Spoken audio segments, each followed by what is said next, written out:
But I would like to mention one matter, this matter, but when this it was not there, the appeal this was done. And there was a direction, there was an order, days before this on the court on that. File has come. Can be copy as well, because Original file is here. File problem. problem.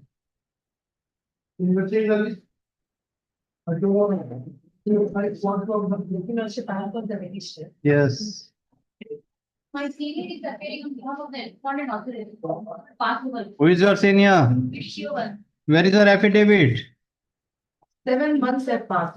No affidavit. Cat food. And what, huh? Cat. Cat court. Cat is going on. We see. Not possible. Pasu. Pasu. Next. For the registered action. Here also 6 months, almost 6 months have passed. We have filed our affidavit in opposition that's been copied. Have you filed? Yes, we have filed. They should serve it as the time, you know. So we are ourselves precisely today. Yes. I'll find a reply, let it be in the next account. The respondents have filed their affidavit in opposition after serving the copy to the learned counsel for the petition. Let the same be kept with the record. Counsel for the petition prays for time to file affidavit in opposition. Affidavit in reply to the affidavit in opposition. Let affidavit in reply be filed within a week. Please the matter before the next available certain bench. No, huh? Yeah. Under the heading hearing.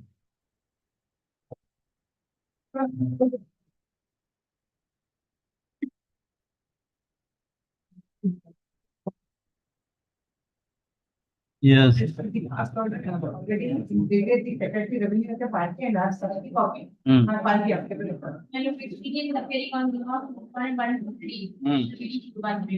Not possible. Why you are not going for the civil suit? But here, the order which the deputy commissioner has passed, it's an illegal order. Correct. The civil suit, my lord, goes, it will take time. All the documents, what documents they have. You are claiming the 50% share over the property of your father, but at the time of mutation, they have raised the contention that you have given the affidavit. This is the content. That affidavit, my lord, goes, that affidavit, in spite of that, instead of that affidavit, no other document, that document. Pasua, where is your affidavit? File the affidavit. No, my lord. No. Pasu. Pasu, next. Report number 235. Your Lordship, on next step, application that will come for mentioning Why? I file an stay application. Affidavit in opposition. Stay application has been served on the other side. Now, My direct for the private, just serve the copy of the application this today. Copy of the Stay can application. 10 applications. What is this writ petition? Yeah, Lordship. What you have prayed for in the writ application? Lordship, I have challenged the order of the District Commissioner. Hmm. When the Deputy Commissioner in compliance of the order passed by on the court, passed a speaking order. Hmm. What is the claim? Lordship, my challenge before the council court is that Lordship Deputy Commissioner, the revenue official of Lordship, and include the private respondent is trying to get my land given to the private respondent. I can demonstrate from the entire survey report map, entire thing here. But the stay application, why I filed the stay application, Lordship? Lordship, kindly come to page 55 of the petition, the issued order of the Deputy Commissioner. Correct. Lordship, I'm reading from last dashboard paragraph. Dashboard for I, Arvind Sharma, IAS Deputy Commissioner, South Andaman, am the considered opinion that the enforced land of the petition has been restored from the occupation of Srimati, petition is the petition here, Srimati Amratan, wife of Salman. Subsequently, the area occupied with the petitioner from the private land bearing survey number such and such has to be vacated and restored. The petitioner claim for compensation of shortage of land from government land bearing survey number such and such cannot be considered. Now, your lordship, this is the important thing, your lordship. Accordingly, the Tehsildar Sri Vijaypuram is hereby directed to take necessary actions, vacate the unauthorized occupation by Srimati Amrita and to ensure restoration of the respective land parcel as per the land records in accordance with the 22 provision of the Andaman and Nicobar Island Land Review and Resolution 1966. The stay orders. This is your I am very on this. The stay order issued shall stand vacated subject to the compliance of the aforementioned direction. Meaning thereby your till the aforementioned direction is complied by the Tehsildar concerned, there would be stay of this order. Correct. It has been present before this one report. Now, your lordship, this private respondent, knowing fully well of the entire fact, that with inclusive photographs, your lordship, on 24th of June, came with an Hitachi and started to dig the earth in the disputed land area. Now, due to that act, your lordship, my pipeline has also been damaged, your lordship. From last 1 week, I am without water, your lordship. I am roaming pillar to post even after the making complaint. No action is being taken by the concerned SHO or the JE of PDMC, your lordship. And your lordship can see in the CAN application start from page 12. My complaint before the SHO concern, your lordship. I have enclosed the order copy also. I have enclosed the photograph. Thereafter, I issued a legal notice on 25/6 stating the entire fact. Thereafter, the continuation legal notice was sent on 27th. Your lordship, see the photograph.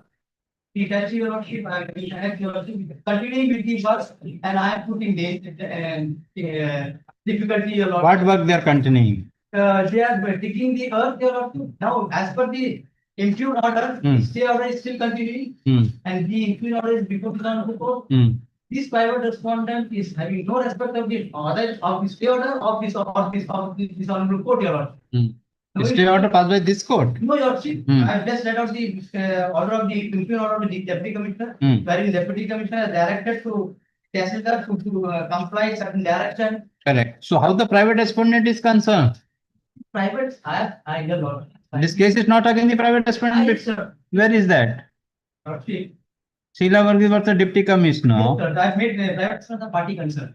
My allegation. Not the party concern is before the deputy commissioner. Correct. And not also in the writ petition filed before. Now they have suddenly. So before, when earlier writ petition which you have filed, at that time the private respondent was the party or not?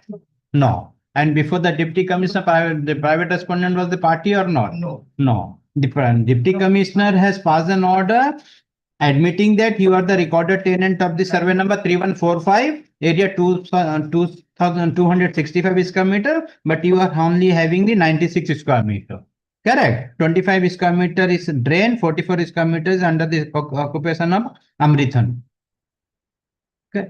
So now the deputy commissioner passed an order upon the Tehsildar. So your illegal occupation is to be restored and your possession, the illegal occupation of Amrithan is to be restored in your favor.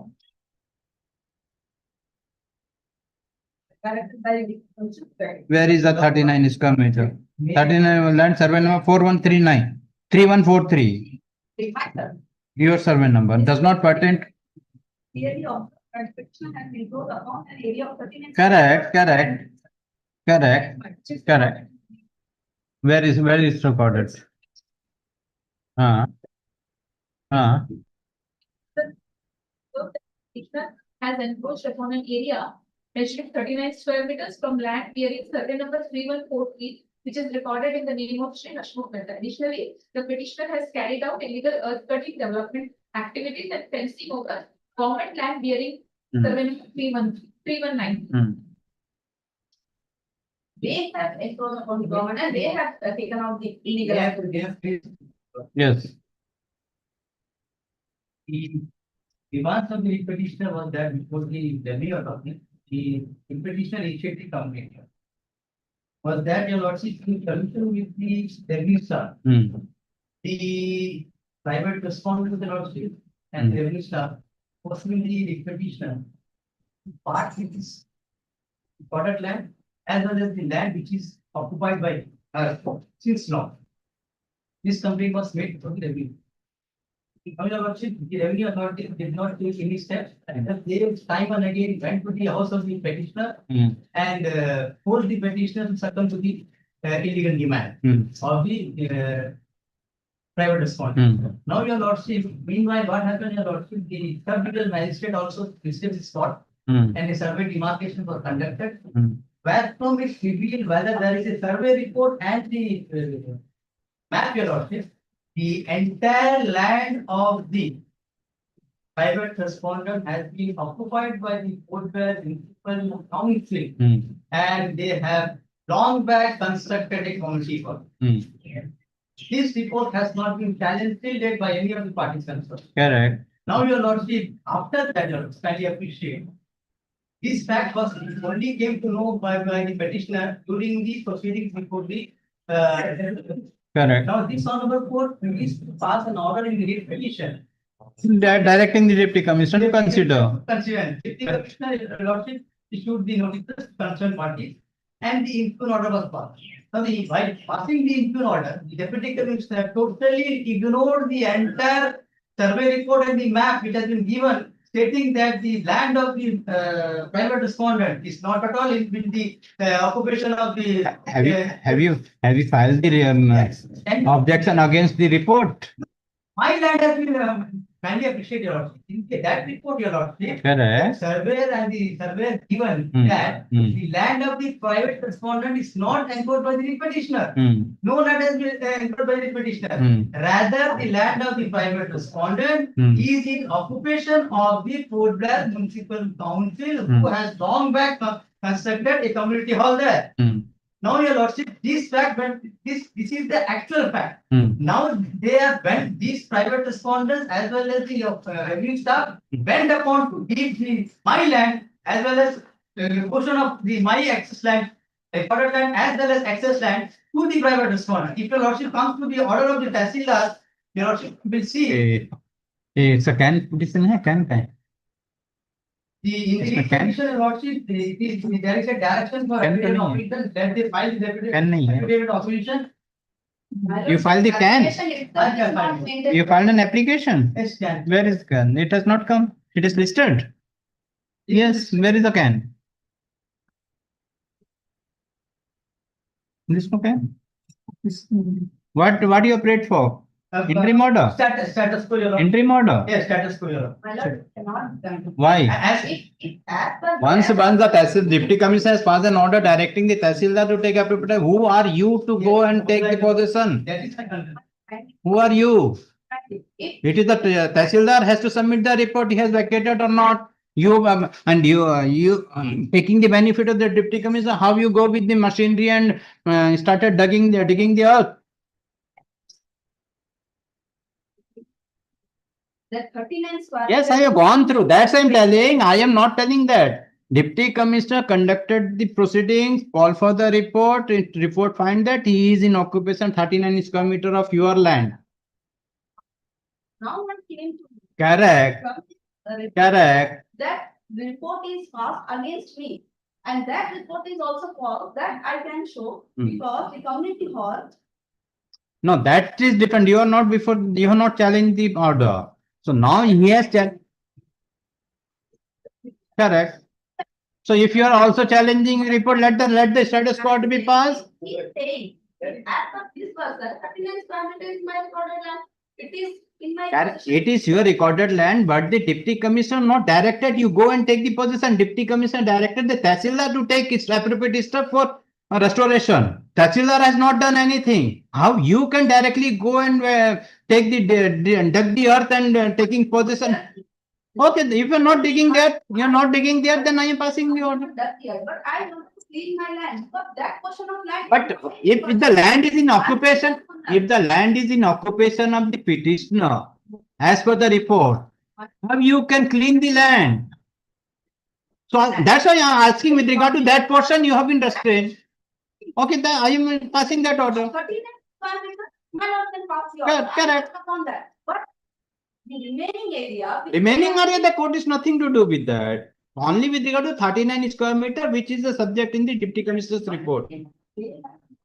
violations, they are coming to with petition challenging the order of the deputy commissioner, which is. Why it is not maintainable? Because it has to be go before the appellate point. This is the issue. I am raising the point because I just show with by document that I am upon my land and that land, in that land, no community hall is there. Community hall has been constructed in 99. This court is not going into that, madam. This court is not going to that. This court is only with respect of the report of the order of the deputy commissioner. Correct. Again and again, I am telling. I am keeping the mentality open. I am keeping the mentality open. You shall take that.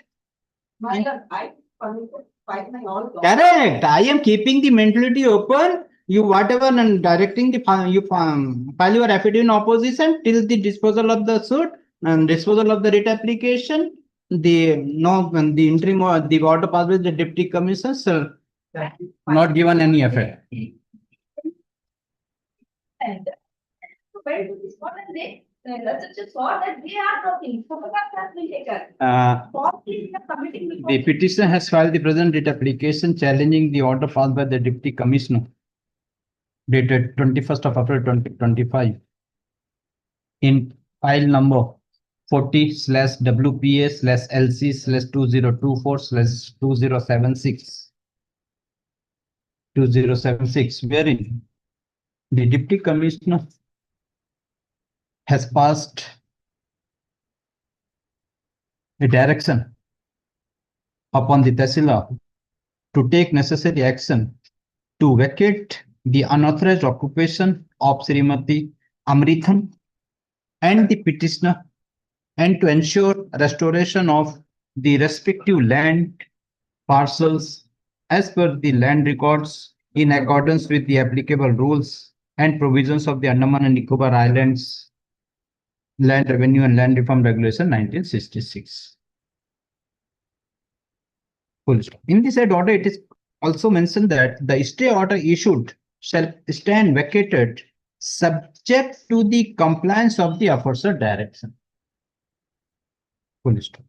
Learned counsel for the petitioner submit that the deputy commissioner has passed the order upon the Tehsildar, but the private respondent taking the benefit of the order passed by the deputy commissioner has came with the machinery and started digging earth in the property in question and disturbing the possession of the petitioner.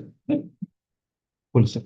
Learned Mrs. Sipra Mandal, an advocate appearing for the private respondent, submit that the private respondent is not digging any earth in the property in question, and the private respondent only cleaning the land which is recorded in the name of the private respondent. She further submits that she has also raised the maintainability of the present writ application. Full stop. Then advocate Ms. Babita Das, then advocate appearing for Ms. Babita Das, government pleader, submits that the deputy commissioner has passed the order after hearing all the parties and considering the report submitted by the Tehsildar, and as such, wherein it is found that some portion of the land of the petitioner is occupied by one Sri Amarthan, Amerthan, Amarthan, and the petitioner is in illegal occupation of the land of the private respondent, illegal occupation of the land of land measuring an area of 39 square meter of the private respondent. And as such, the deputy commissioner has passed an order upon the Tehsildar for restoration of the possession of the illegal possession.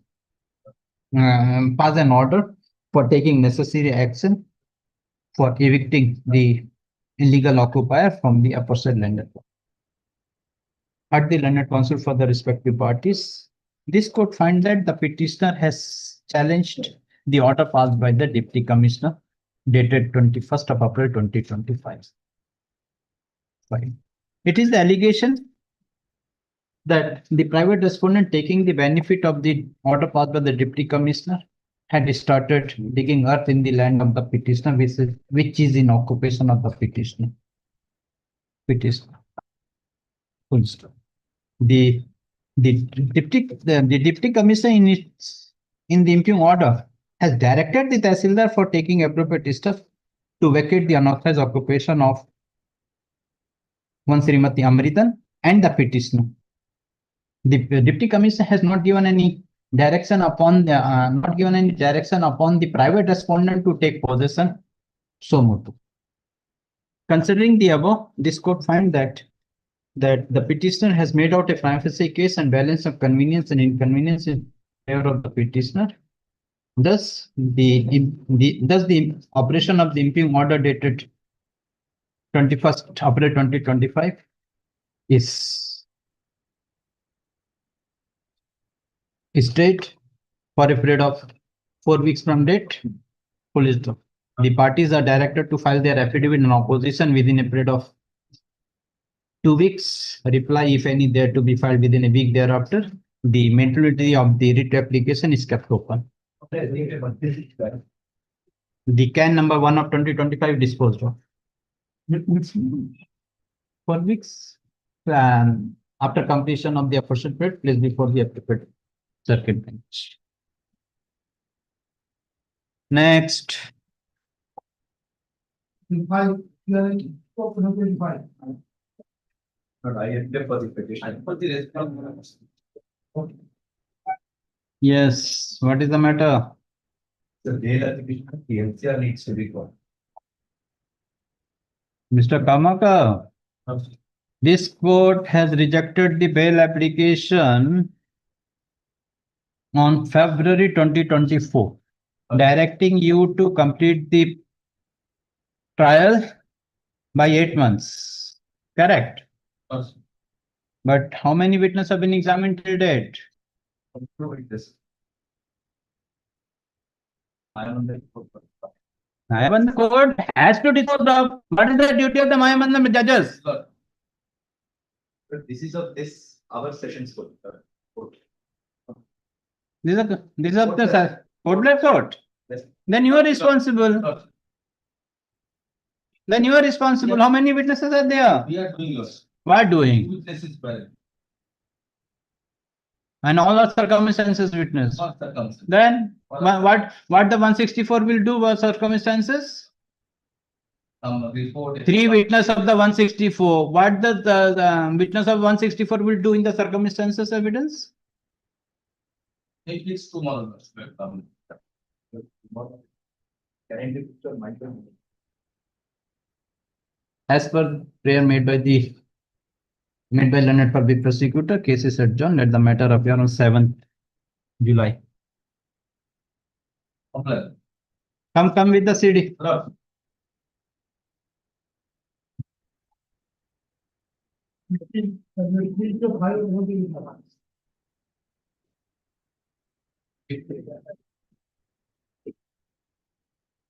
For the petitioner. Yes. The affidavit of service has been filed. Hmm. Respondents have been served. Are you entitled during the suspension period? You are entitled for children's education expenses from the department. With regard to that, I have a notification Hmm. from the Ministry of Personal Public Grievances and Pension.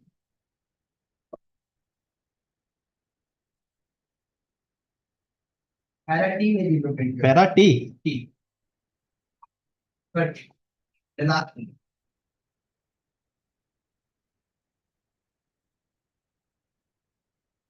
Yes.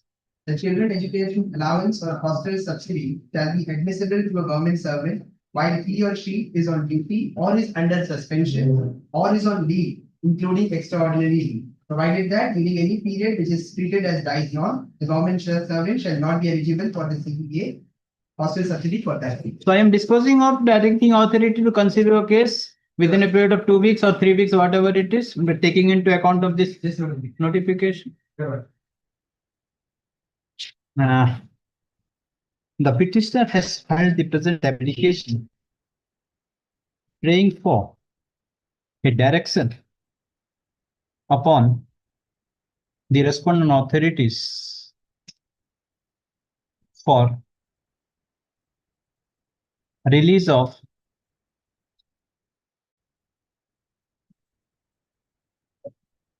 children education allowances. children education allowances. Full stop. Counsel for the petitioner submit that the petitioner is working as Mazdoor, as helper in the Andaman and Nicobar Integrated Development Corporation Limited. For the, I am disposing of but we're not waiting for some time, not three. what? Because I am disposing of directing you to consider the case of the petition in terms of the guidelines, notification of the government of India. Yes, sir. Nothing. I am not directing mandamus you. Yeah, But but there is another notification as well, I'd like to just show.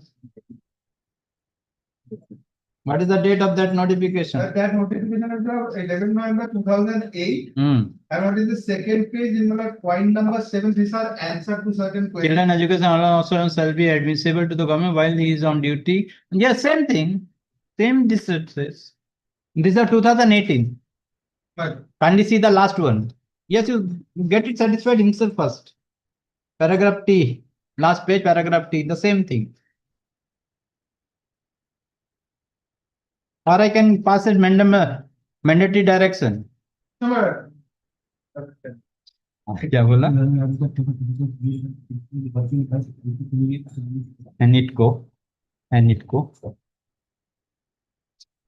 But due to but he has been suspended from the service and still is under suspension. He still is under suspension. Full stop. How many children? One. The petitioner is having 2 children who are school going, and the petitioner has applied before the authorities for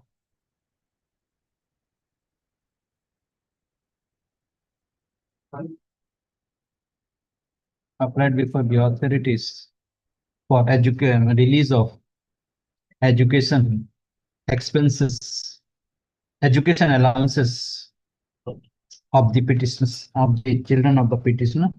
But in spite of receipt of the request made by the petitioner, the respondent authorities failed to consider the request of the petitioner and to release the education expenses of the children of the petitioner.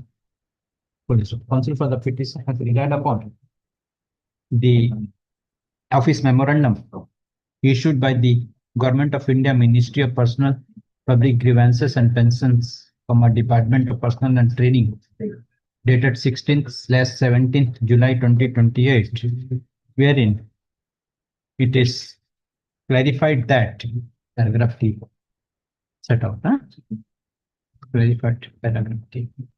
Full stop.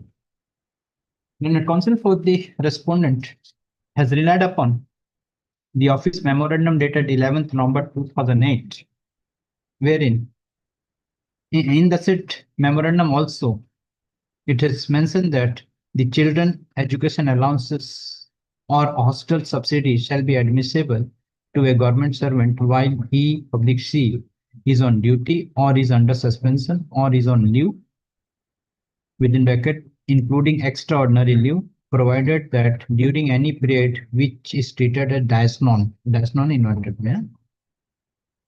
the government servant shall not be eligible for allowances or reimbursement of subsidy for the period. Considering the submission made by the counsel for the respective parties, the office memorandum relied by the parties, and the amendment made in the application, this could find that the petitioner has made several representations disclosing the documents for release of the children education allowances, but the respondent authorities have neither rejected nor have released the children education allowances in favor of the petition. This could find that no purpose would be served by keeping the writ application pending. According, the writ petition is disposed of by directing the respondent authorities, particularly who is the main, who will take decision. Yeah. Managing director. Managing director. Particularly the respondent number 2, the managing director, Andaman and Nicobar Integrated Development Corporation Limited, to consider the case of the petitioner in terms of the office memorandum dated 16/17 July 2018, read with the office memorandum dated 11th November 2008, and to pass and to pass reason and speaking order within a period of 3 weeks from the date of receipt of this. Receipt of this order. So WPA 305 of 2000 disposed of. Next.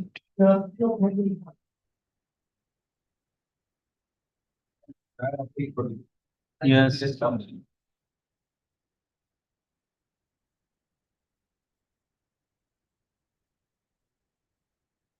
Why motion?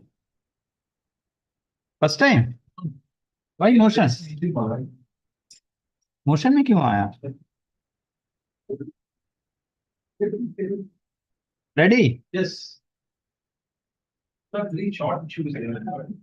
Here, an FIR was initiated in the year 2011 on the allegation that the more than 5 accused persons, they assaulted a girl as a consequence of which she sustained injury, and therefore a case under writing and unlawful assembly read with section 342 and 324 was initiated. But after a full dress trial, there are 14 witnesses were What is your role in the incident? I was there. I was present. None of the witnesses stated any specific allegation against me. There was a dispute between the de facto complainant and the family of Devan Roy. There was a dispute. I was standing there. They have made the allegation that due to such dispute, they have assaulted her. And I was a party to that. This is the allegation. Altogether, 14 witnesses were examined. PW 1, 2, and 4 are projected to be the Eyewitness. and the eyewitnesses. And rest PW 3, 6, 7, and 9 are post-incident witnesses. Now, in this case, the 3 witnesses who were examined, including the victim, she never stated anything about me with regard to assault. Apart from that, the investigating officer was not examined, medical officer was not examined. This is a case under section 324. To prove the charge under section 324, the medical examination is required because there is an history of that she has been assaulted in different places, whatever injury was caused. So that was not done. Investigating officer was not examined. Injury report is not there. No, Under 3. it was not executed. So 324, how the 324 is proved? I don't know because medical officer was not examined. Only if at all the injury report is proved, content is not proved at any point of time. And the investigating officer was also not examined. Now, if my lord sees the deposition of PW 1, 2, and 4, those are vital. Yes.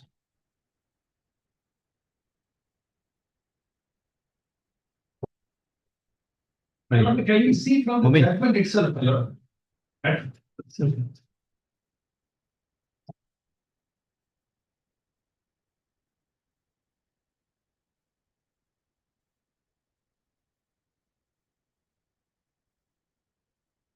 Page number 5 of the judgment. Position was reproduced in the judgment Of the magistrate. of the magistrate. Hello.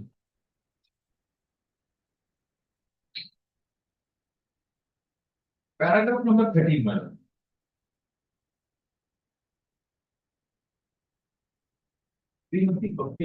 Page 6. Page 5 of the judgment. Yes. 13, yes. Papiya Das, who happens to be the complainant in this case, has stated in her evidence that the incident inception in the morning of 21st of May 2011, when she was proceeding to provide food to her parents working at the roadside construction site of the Smith Island. On her way, she came across the accused persons, namely Ashim Bhaskar, Shivani Sandhya, I am Lakshmi Roy, Yes. Lakshmi Roy and Rivan Baroy, who started abusing her in foul language. The lady initially ignored and went past them. She met her parents, served them food and came back. However, she had to go through the spot once again in the afternoon for collecting the utensils from her parents, and it was at that point of time that the things got really worse. She recollected being pestered once again by the accused persons who continued to harass and humiliate her, passing derogatory comments. Following an altercation, the lady found herself surrounded by the accused persons, and thereafter she was mercilessly thrashed by them. The lady collected being dragged by her lock and bound to a metal flat with her hands wrapped by a gamcha. The incident is reported to have taken place around 3:45 p.m. The PW1 has stated that the assailant overpowered her, caught hold of her hair and inflicted injury across her body. The accused Sandhya inflicted tooth mark injury on her left hand. The accused persons are said to have fled away as soon as she screamed for help. She recollected being taken to the hospital for treatment, following which the Fakbayan was recorded. The witness was proved her signature. Now, my lord, the thing is that so far as assault part is concerned, she specifically made an allegation against Sandhya that she inflicted tooth mark injury, whereas the other accused persons assaulted her. This is her statement. Now, my lord,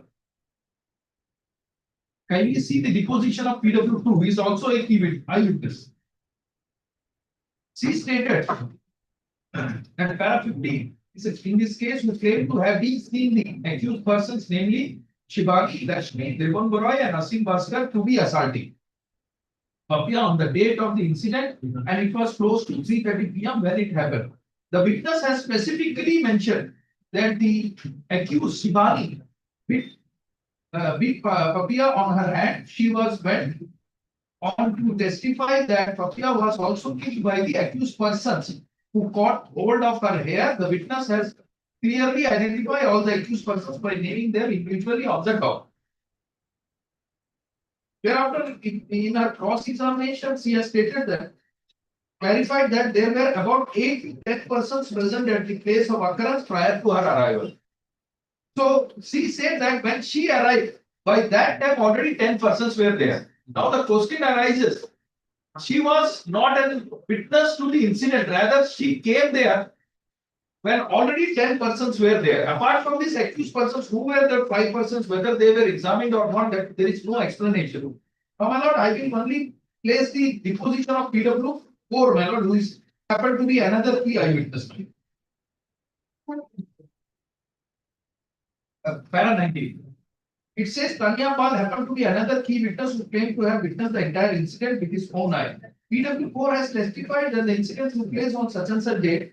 There was a construction work in progress in front of the house of the accused Dena Baroi, situated at the Smooth Island. The family members of, my lord, may kindly have a note of this. The family members of Devan were screaming at the construction work. I am not the family member of Devan Baroi.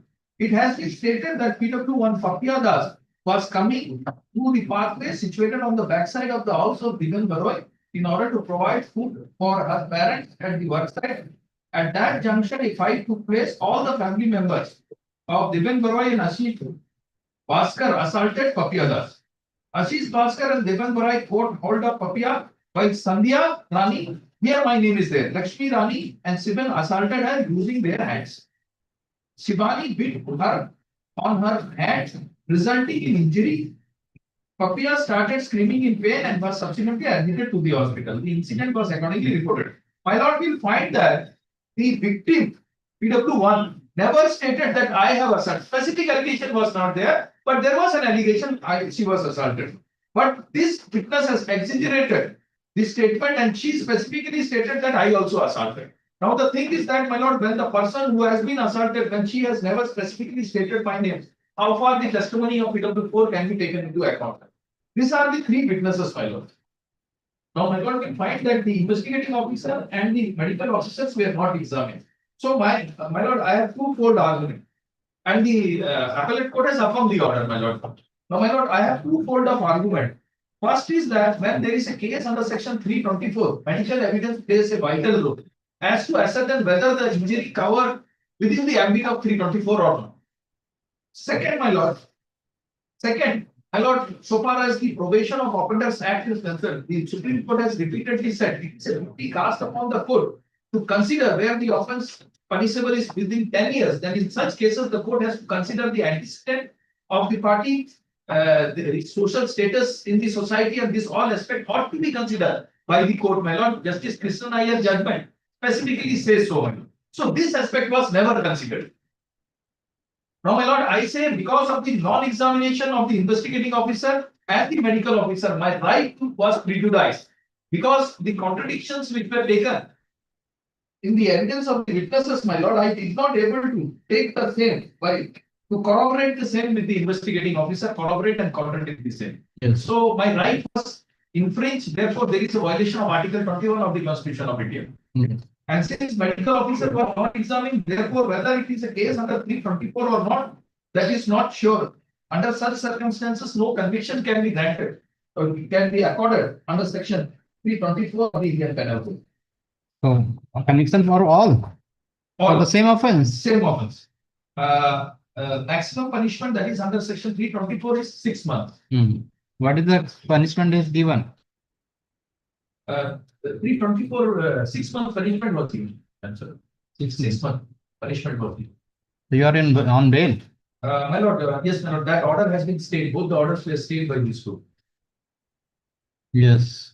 Now, my lord, I am just relying one judgment of this court on probation, wherein I have relied all the Supreme Court judgment. I am just placing that judgment on the said court.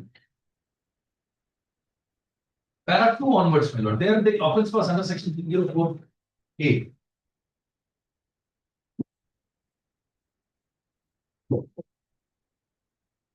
Yes. Para 2, my lord, it's the judgment of Ved Prakash versus State of Haryana, wherein Honorable Justice Krishna Iyengar's judgment was pleased to observe that it's intimable style that we must emphasize that sentencing and accused person is a sensitive exercise of discretion and not a routine or mechanical prescription acting on hunch. The trial court should have collected materials necessary to help award a just punishment in the circumstances. The social background and the personal factors of the crime doer are very relevant, although in practice criminal courts have hardly paid attention to the social merit or the personal circumstances of the offender. Even if section 360 CRPC is not attract, it is the duty of the sentencing court to be active enough to collect such fact as have a bearing on punishment with a rehabilitation slant.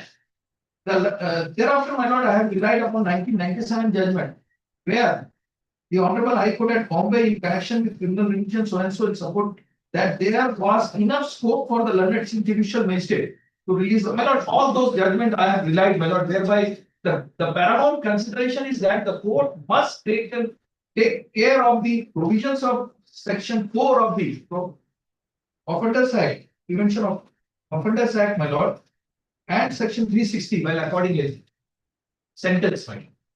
All these judgments were taken note of, my lord, and there, my lord, in this particular case, my lord, I have not argued on merit.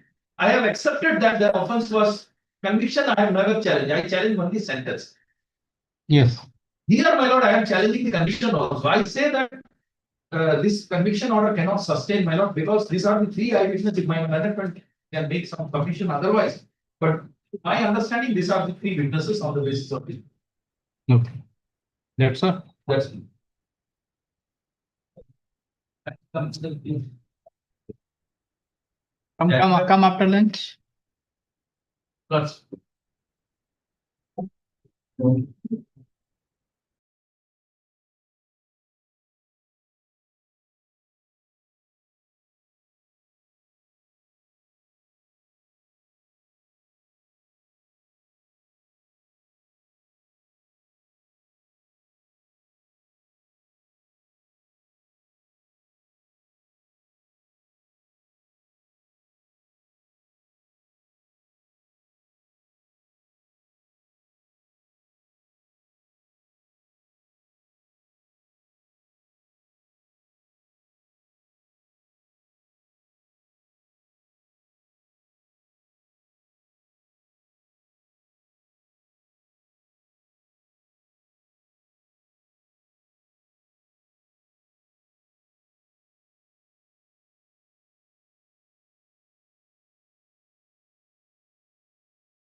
What about the other accused persons?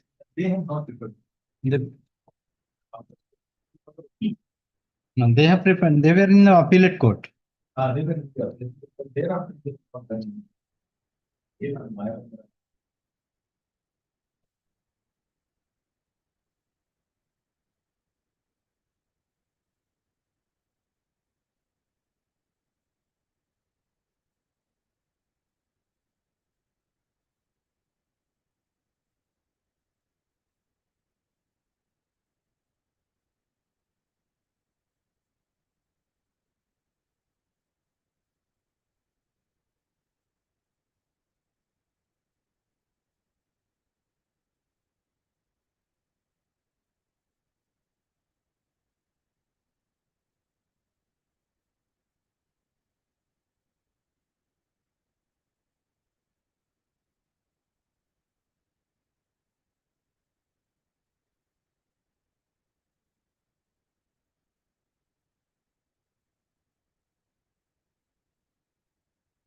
Fine. Where he has gone?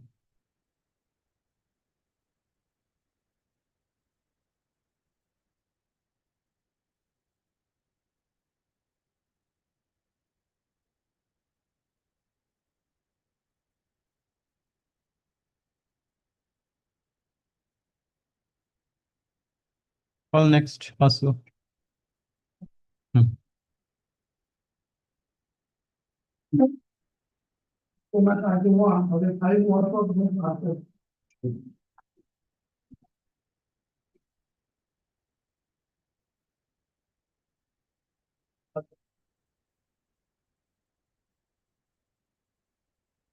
Yes, Paso, you are appearing for the petitioner.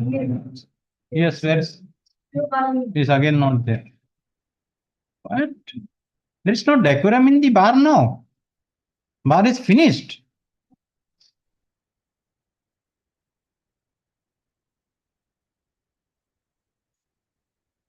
Only during the election, all members will be in the court.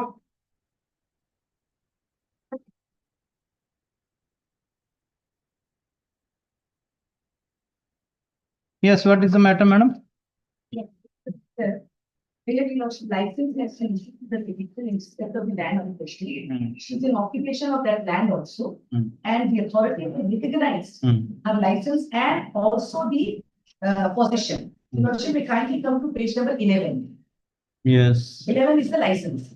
Now, Your Lordship, may kindly come. Are you in occupation of the? Yes, I am in possession of the property. So what has happened after 1995? Lordship, 1995, nothing happened, Your Lordship. This is an old lady, Your Lordship. She has been approaching the authorities for paying the premium. Then she submitted a representation. The representation is still pending. And kindly see, Your Lordship, page number 12 that I wanted to show. Yes. Now, Your Lordship, a letter has been issued. Please find a copy of the representation dated this from Zubaida, Buniyadawar, and the report of the Patwari endorsed by the Tehsildar Kodet. In this connection, it is stated that Zubaida has been issued a license for plot bearing survey number this, measuring this corresponding to survey number this. The exact location of Zubaida has been found just behind survey number this, corresponding to block number this. The settlement reports were verified and found that the name of Zubaida has been appeared in the block register of 53 of Oliver. So they have recognized my license and everything. Record.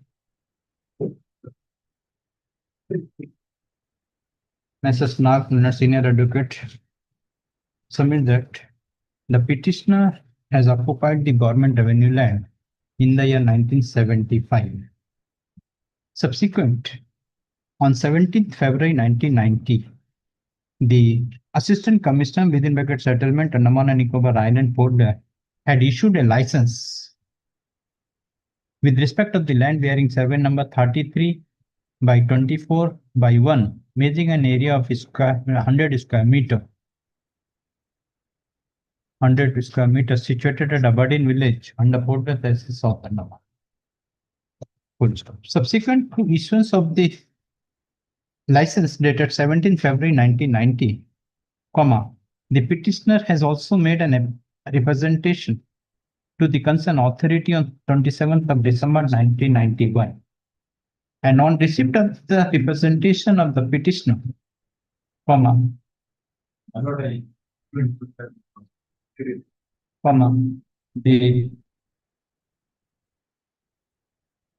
the Assistant Commissioner Settlement has recorded that the exact location of Srimati Zubeda has been found just behind the survey number 2272, corresponding to block survey number 33/26 at Aberdeen. It is also mentioned that the settlement records were verified and found that the name of Srimati Zubeda has been appeared in the block register number 33 of Aberdeen against survey number 24/1. Subsequent to the said memorandum dated 25th of March 1992, comma, the Tehsildar Portbay Tehsil had issued a notice on 9th of August 1995, directing the petitioner to appear before the Tehsildar for recording her statement. Would counsel for the petition submit that?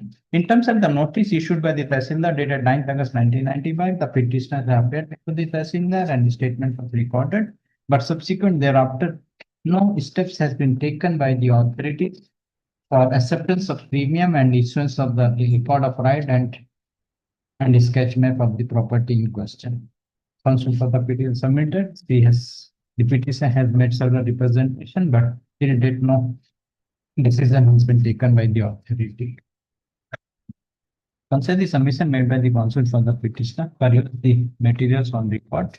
This could find that the administration has issued the license on 7 with respect to the land bearing survey number 33/24/1, dated 17 February 1990, in favor of the petitioner. Subsequently, the authority has also issued a memorandum dated 25th of March 1992, admitting the claim of the petitioner, wherein it is also admitted that the petitioner is an occupation of the premises in question. Considering the above, this could find that considering the above, the writ petition is disposed of by directing the Deputy Commissioner, the Deputy Commissioner, Southern District, to consider the case of the petitioner by taking into account of the license dated 7th February 2019, the memorandum dated 25th of March 1992, and the notice issued by the Tehsildar dated 9th of August 1995, and to take appropriate decision after giving an opportunity of hearing to the petitioner, and to pass a reason and speaking order within a period of 8 weeks from the date of receipt of this order. Writ application is disposed of. My lord, the contention of the. Yes. My lord, sorry, my lord.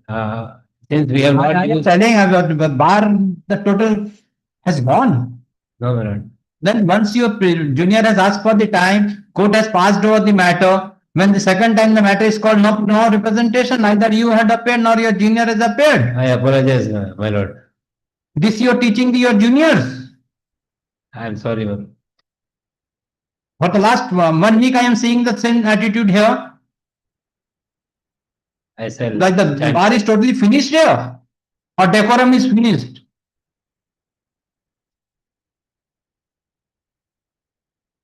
Yes, what is your submission? My submission, since we have not used the affidavit, the. Okay, the record ka jiska naam hai.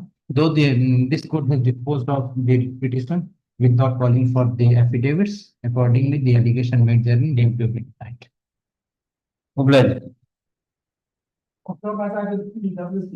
call karo hearing appeal. Lakshmi Roy, 7 number.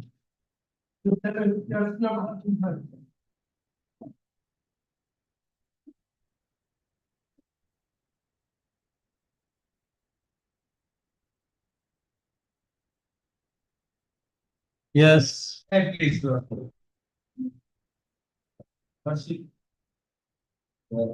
Judgment of the tract of lordship is appearing page number.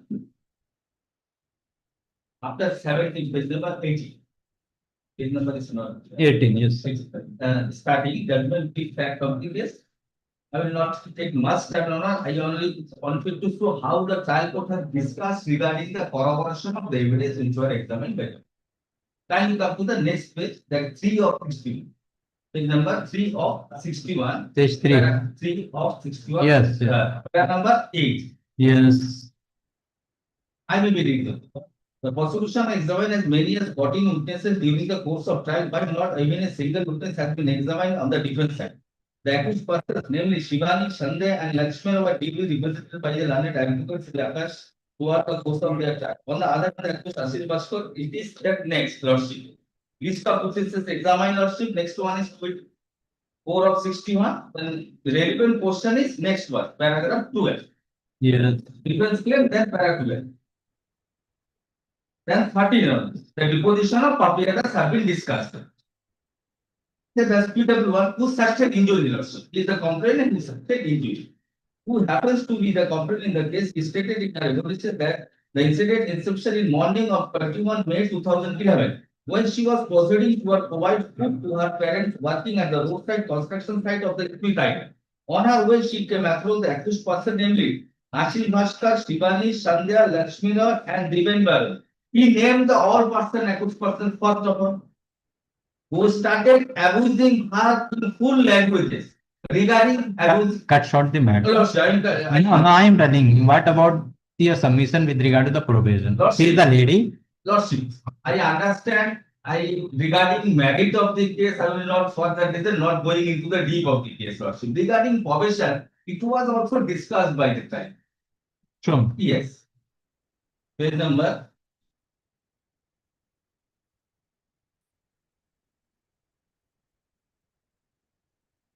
Last 56 of 60. Yes. Second paragraph. Learned advocate appearing for the convict have submitted that his clients are homemakers and have the burden of entire family on their shoulder. That means this as their first offense, the learned advocate registered convict have claimed entitled to the benefit under the provision of offender act. It is submission of the learned covenant. The convict Bhaskar has placed for similar leniency. Learned senior LP has, however, stressed on exemplary punishment due to the gravity of the offense committed by the convict against an armed family victim. For the purpose of imposing punishment is manifold, while in certain cases it may act as a deterrent against such crimes in the future, while in some other cases it may be necessary to reform the criminal. The court has to remain alive to the fact of each case at a time of decide the content of sentence to be imposed. Then next, as observed by some citation has been quoted, Lordship, thereafter taken by. Considering the nature of offences for which the accused person has been convicted, I do not think that it would be a fit case to extend them the benefit of probation of offender act. It can be gathered from the record that all the convicted middle-aged person and mature enough to apprehend the severity of the action it is causing. It is also noted that instead of offering any explanation for their conduct, the convict have actually presented denial in respect of the prosecution matter of the incident while being examined in the court under section 313 CRPC. That judgment loss. That judgment. So, Lordship, regarding probation officer, certain citation is there.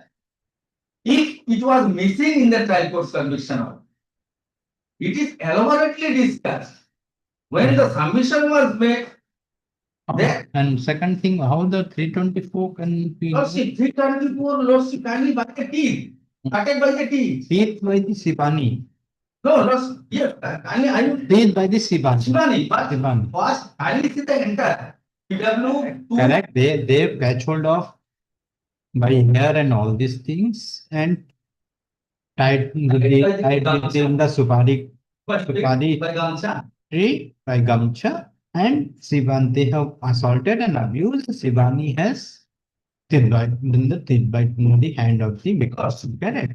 So with regard to the teeth bite, where is that the further injury report? What is where is it? That I want to show. Why? It is mentioned in the judgment. No, show me the exhibit. Yes, I am. Exhibit 4. STR is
Exhibit 4. Yes, have you gone? Hitting officer, page 15 of the External injury. External injury, a bite mark, LT over, end of collar, near wrist, That is a teeth bite. It's a teeth bite, a bite mark. teeth bite. Correct. That is Sibani. That is Sibani. Yes. And what about the tenderness on right temple and tenderness in the left arm? Simple injury. Simple injury. Then 324 on the simple injury, not record the critical. no, By dangerous people, by dangerous people. Not see, by dangerous people, if Give I the- am not sure. in the IPC. IPC.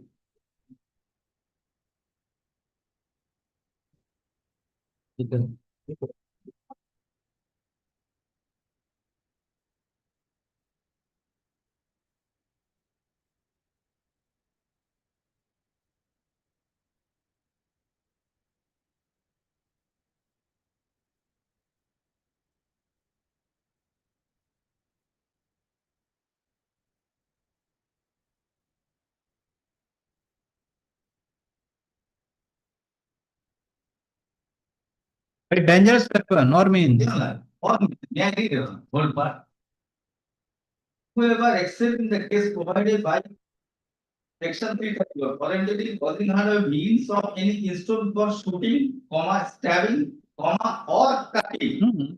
Or cutting, or any instrument which used as a weapon of offense. I have used my teeth. That's a Sibani. Not saying that is true. Sibani. That is within the They are only the, you see, my Lakshmi Roy. Lakshmana. Lakshmi Roy. That's a very, well, whether she has used any weapon. You know, 324, she need not use as per the Correct. section. Other section, other sections. Come to the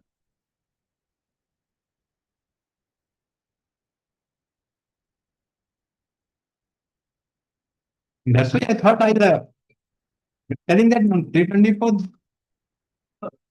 regarding definition of in respect of partner. That is not within the record. So she has been convicted for which offense? Where is the conviction order? I am done.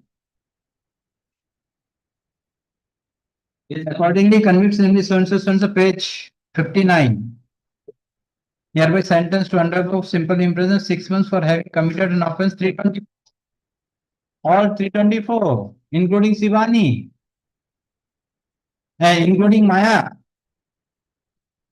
Lakshmi, sorry, Lakshmi. They are found. Yeah. But lost frankly speaking, 34 was not there. Not there. Huh? I thought it was not there under section 35. Even the 34 is taken also. 324 grievous hurt by a weapon or means. It is your specific case that she sustained injury by teeth bite by the Sibani, not others. Others have been abused and assaulted. There is no weapon, there is nothing. And the injury is simple. Lordship, regarding English people, as per my little knowledge, Lordship, 324 absolutely applicable. No, no. But as per the evidence, I am not telling that. So how the 324? If leave aside the 324. then The other 34 is also not the common intention gone. 120 also not there. person. Then 350, 342. There, Lordship, 342. 342. Okay, 342. 342. Banda hai. But it is not mentioned who has tied. Kindly come to the evidence. Kindly come to the evidence. Come. Who tied? Lordship, kindly come to the evidence. And 504, 506. Then page number, Lordship, Hmm. 6 of 61 of the judgment of the trial. Yes, 6 of 61. yes.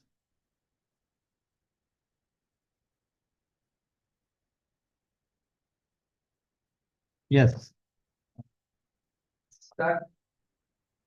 The lady and the lady recollected being dragged by her hooks and bound to a betel plant with her hands wrapped by a gamcha. Correct. Who? Lordship, then we have the other witness who have the. Come. I am coming there, you know. I am coming next page, not yes. Then PW 19, page para 19. number 19, Yes. page number 8 of 61. Key witness. Key witness. Maybe, Yes. comma part, PW4, last paragraph, Lordship. Para 19. Another key witness who has claimed to have witnessed the entire incident with his own eyes. PW4 has testified that the incident took Kindly place come to page 9. 9. 1, 2, 3, 4, 5, 6, 7, 8. Paragraph 8 line. All family members of Diben Barai and Ashish Bhaskar assaulted Papia Bhaskar, Diben Barai caught hold of Papia, and while Sandhya Rani, Lakshmi Rani and assaulted her using their hands. It is the assault. Assault with regard to tag.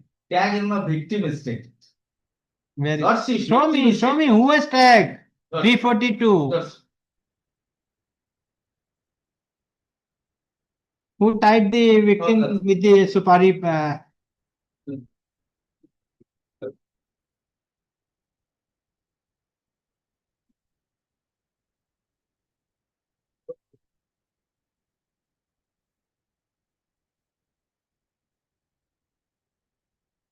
Lordship, page 6, Lordship. Yes, I gone through. Yes. She recollected being pestered once again by the accused persons who continued to harass and humiliate her, passing derogatory comments. Following an altercation, the lady found herself surrounded by the accused persons, and thereafter she was mercilessly thrashed by them. Correct. The lady recollected being dragged by her locks and bound to be betel plat with her hands wrapped by a gamcha towel. Lordship, particularly, specifically noted, but kindly see Okay, I got it. I got it. Lordship, series. Then- 4% series. Then PW4, Lord. Page number.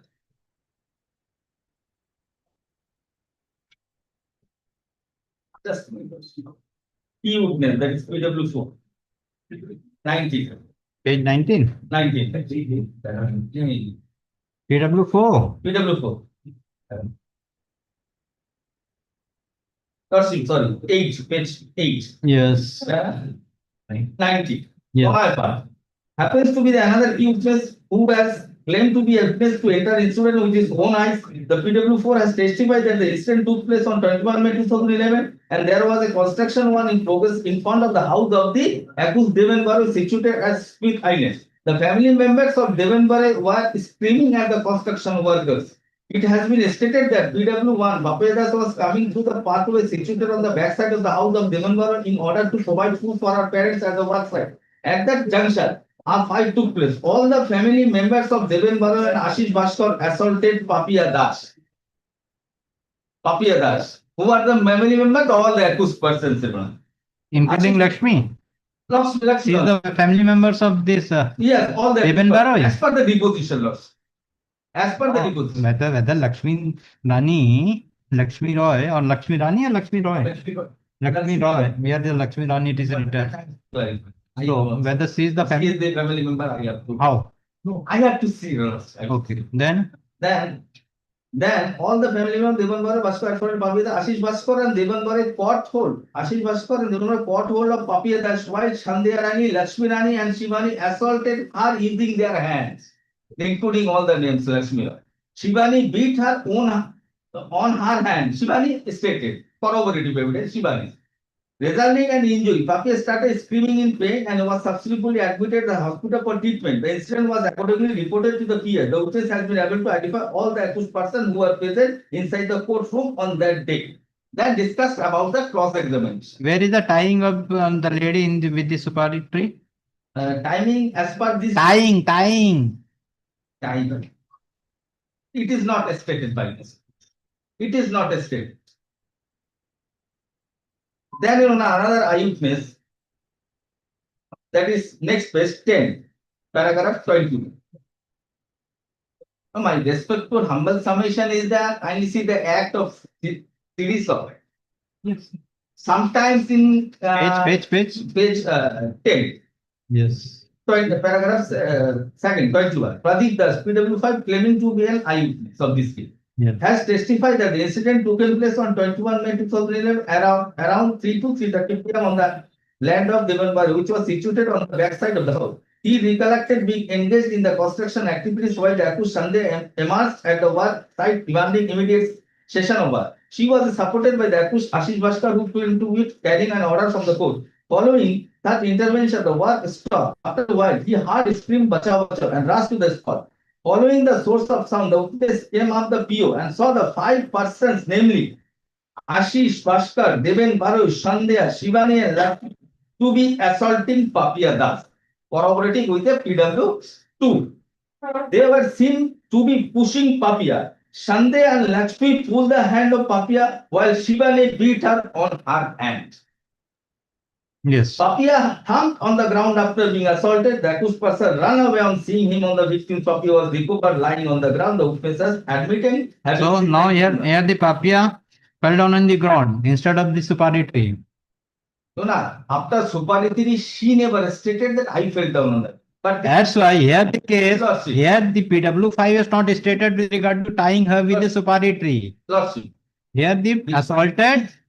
He just heard the sound bacha bacha, then reached to the before. No, I am on 342. 342 caught hold and tying with the supari tree. 342.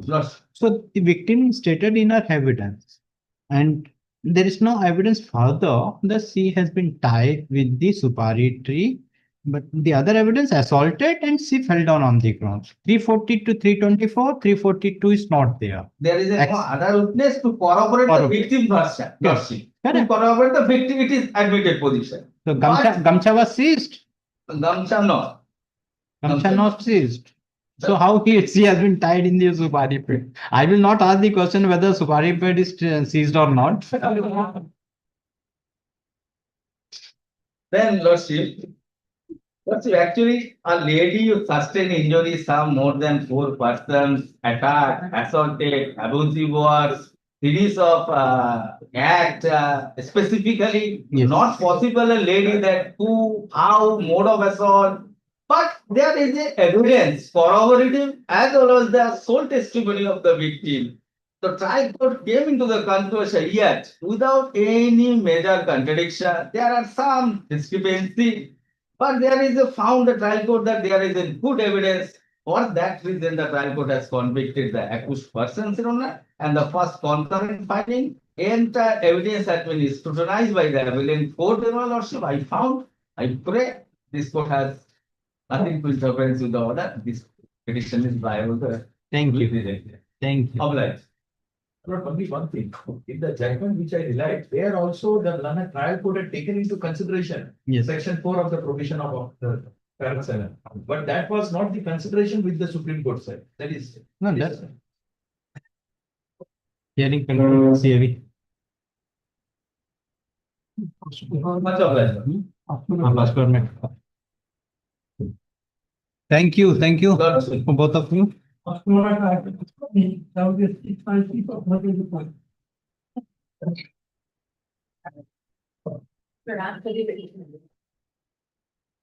Yes. here, the petitioner has filed an application Hmm. under 38(4), which was the deputy commissioner, under the land revenue and land reforms regulation, the deputy commissioner has a power Hmm. to correct the record. What mistake has been done? This is a mistake, my lord. Because if my lord go through the entire file, entire document, which they have filed. Yes, and Mr. Srivalan, My lord, can on the basis of the affidavit, the private land can be surrendered. my lord, they That is the only question. has to be released. Admittedly, they are the brother and sister, brother and sister, father died, leaving behind two legal heirs. My lord, She being the daughter applied for. Maybe she had applied for 1,000 square meter in her name and she has given an affidavit. And subsequently she realized that it cannot be. And the maximum major portion is recorded in the name of the son and the only 1,000 square meter has been recorded in the name of the daughter. Now the daughter is telling that I have not executed whatever it may be. So as per the legal provisions, she is entitled to the half share of the property in question. So your deputy commissioner relied upon the affidavit of the daughter. Can the affidavit the land can be surrendered under the as per the LR and LRR, private land can be surrendered. my lord, release deed has to be executed. Then release deed as There is no register. There is no register. However, in the affidavit, the entire. both are private trust, not made a party. They were appearing. Now you made a party. Yes, not Sir, by- They were appearing. where is the affidavit of service? Long back, I think, Serve then again a notice. Mr. Lokesh is here. Serve the notice upon him. No, it's a, I think, again. No, sir, the notice come next week. Tuesday come to council. Because if any order is passed, then he will be appointed. The done part. Ah. It is fine, council, the petition submit that the notice has already been served upon the private respondent and has filed the affidavit of service, but none appears on behalf of the private respondent. Council for the petition submitted on the earlier occasions, Mr. Lokesh Cherian. Mr. Lokesh Cherian has appeared on behalf of the private respondent. In view of the above, this court find that before passing any order, an opportunity should be given to the private respondent. Accordingly, the petition is directed to serve a notice intimating the next date of hearing upon the learned advocate for the respondent number 3 and to file the affidavit of service on the next date fixed. List the matter on 8th. Under the heading orders. Yes, call the matter.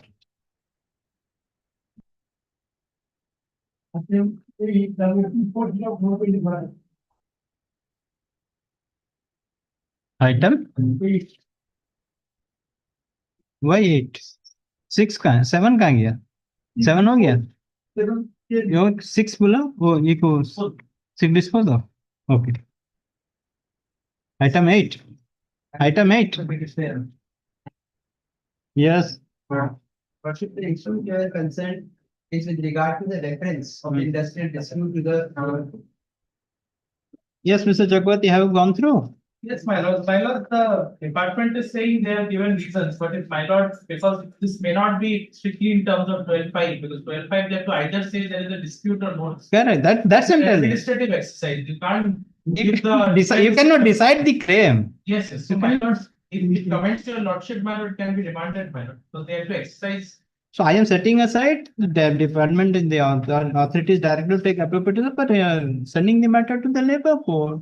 But the labor could decide what they So, were. let the exercise under 12.5 be carried out, but if my lord, See, then. See, Mr. Chakravarti, simple thing, he is asking for the employment. Right. Correct. If 3 persons have been allowed to remain in the APWD, these Right. persons have allowed to go to the electricity department. When he went to electricity department, he has not been allowed. Then he came back, his duty report has not been accepted, as per the case of the petitioner. Yes. Then cancellation failed. The cancellation officer submitted the report. So it is to be decided by the court whether actually has been restrained from reporting the duty. My lord will then decide that it requires to be said. Correct. Whether it is the labor court has to, they have to establish in the lower court by way of an evidence whether he has been restrained by the department to perform the duty or the department has restrained him to perform the duty. Fine. Not to find that there is judgment by the recorded bench of this honorable court. Wherein the property government was directed to refer the industrial dispute in the legal court.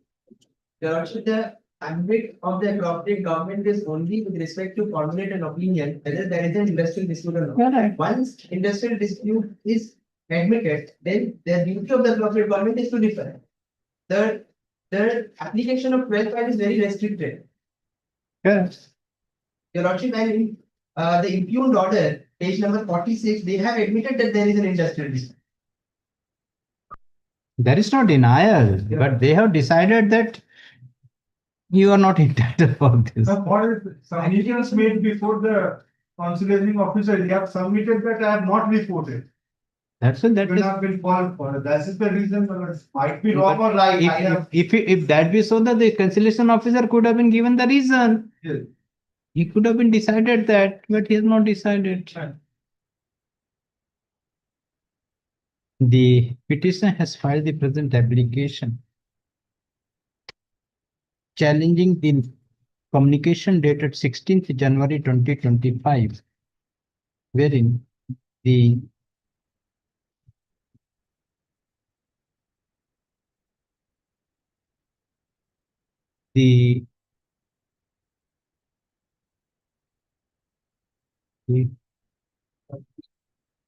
you have not made the assistant secretary labor party. Made party. You challenge the letter of the assistant labor. Assistant secretary labor, you not made him as a party. Though you made the labor commissioner and the chief, but you not made the assistant secretary labor. I'll seek leave to. You leave, you come tomorrow, you correct it. No. Get it in. Counsel for the petition. Praise for leave to add the assistant secretary within bracket labor, Andaman and Nicobar Administration Secretariat as respondent number 6, respondent number 5 in the instructed application. Leave is granted to the petitioner to add the assistant secretary labor as respondent number 6 in course of the day. Let the matter appear tomorrow. Let the matter appear on Monday.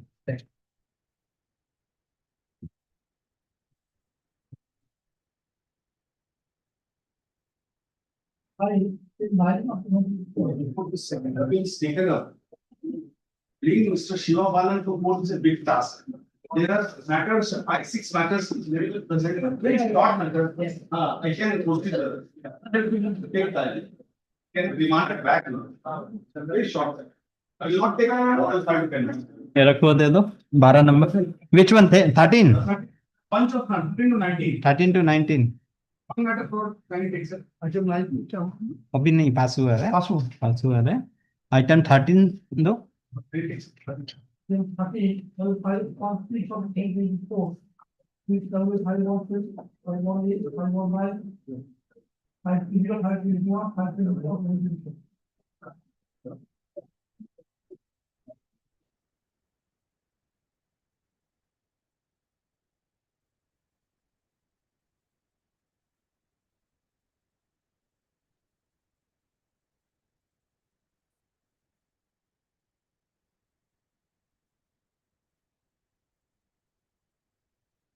Yes. But in impugned order, you have to find at page 57 and 58 of the petition. Passed by the subdivision officer, my order.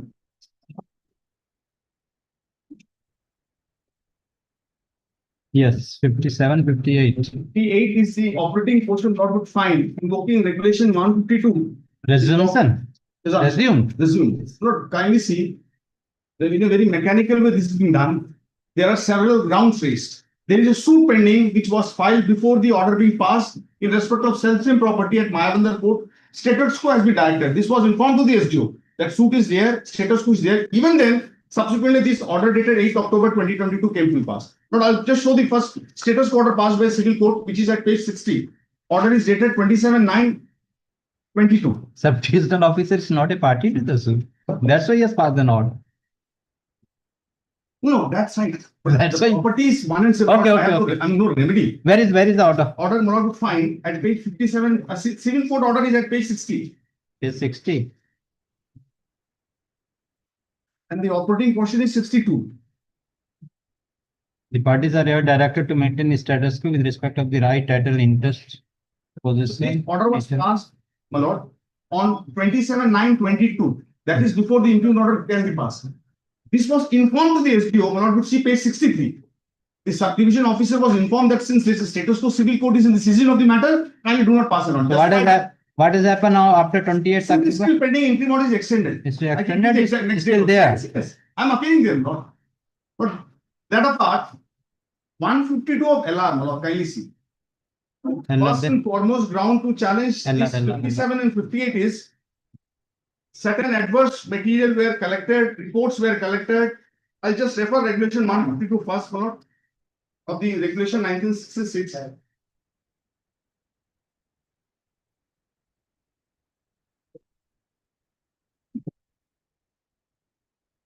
Abandonment of holding. Lord, find it page 28 of the book. Yes.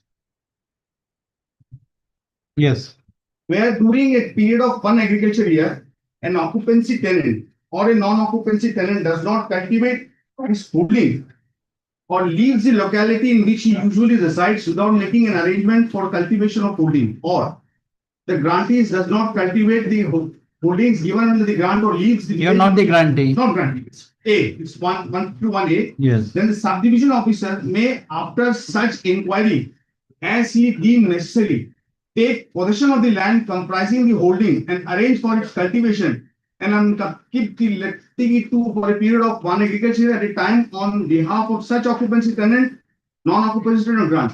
Where such occupancy tenant, non-occupancy tenant or grantees or any other persons lawfully entitled to the land claims it within the period of 3 years from the commencement of the agriculture year, the next following date that on which the subdivision officer took possession of the land, it shall be restored to him on payment of dues, if any, and on such terms and conditions as the subdivision officer may think fit, provided that no such land shall be restored to the possession of the tenant or grantees or other persons unless the period for which such land has been let out by the subdivision officer under subsection 1 has expired. Where no claim is preferred under subsection 2 or if the claim is preferred and disallowed, the subdivision officer shall make an order declaring the holding abandoned and the holding shall vest absolutely in government from such date as may be specified in that behalf in the order. Where a holding is decided abandoned under subsection 3, the liability of such occupancy tenant, non-occupancy tenant or grantees for arrears of revenue due from him in respect thereof shall be stands discharged. So now to invoke this 152, there has to be an inquiry. The degree of inquiry, my lord, as compared to other inquiries in a higher position. If the subdivision wants to invoke this. Under what circumstances this process has been This background I'm giving. The property is in the name of one Saw Takumbush. He's a crane man. I'll just show the record entry. Now to see page 26. Page 26, Saw Tommy.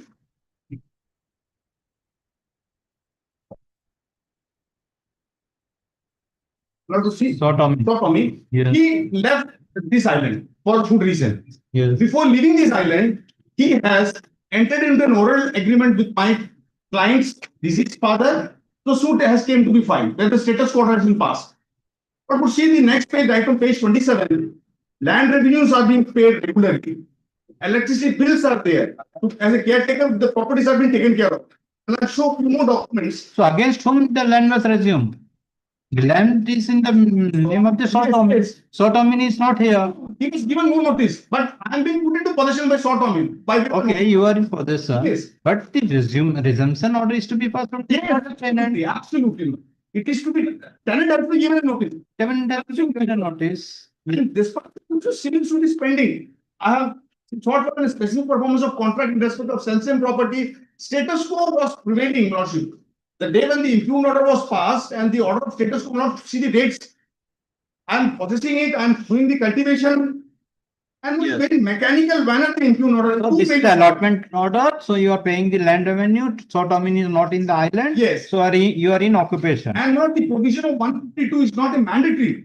By virtue of subsection 3, not to see the language of 152(3), it says if, not to see 152, just one. Where no claims is preferred. No, 152(2), where such occupancy tenant, non-occupancy tenant or grantee or any other person lawfully entitled to the land's claims within a period of 3 years from the commencement of the agriculture year next following the date on which the subdivision officer took possession of it shall be restored to him on payment of dues. So this provision is not a mandate, it's a guarantee. If I pay the dues, and if I pay the money penalty, it will be restored back. First, the tenant has to be put in notice. First, the inquiry as contemplated under regulation 152 be carried out. If that tenant comes in and says that I am ready to pay penalty, it will be restored. This clause 2 makes the provision a directory in nature, not a mandatory. Yes. And third, my lord, certain adverse reports were relied upon in the impugned order by the subdivision officer, and my lord knows the judgments of Supreme Court. Adverse material collected behind the act and relied upon lordship, it is in a flagrant violation. I'm not going into that. Since suit is pending, status quo is prevailing, my lord, this order has to be set aside. My lord, I'm deciding there. What is the suit you for? Specific performance. I'll show the order again, Lord. Specific performance against Tomin? Yes. So Tomin? Yes. And notice not served? Not served.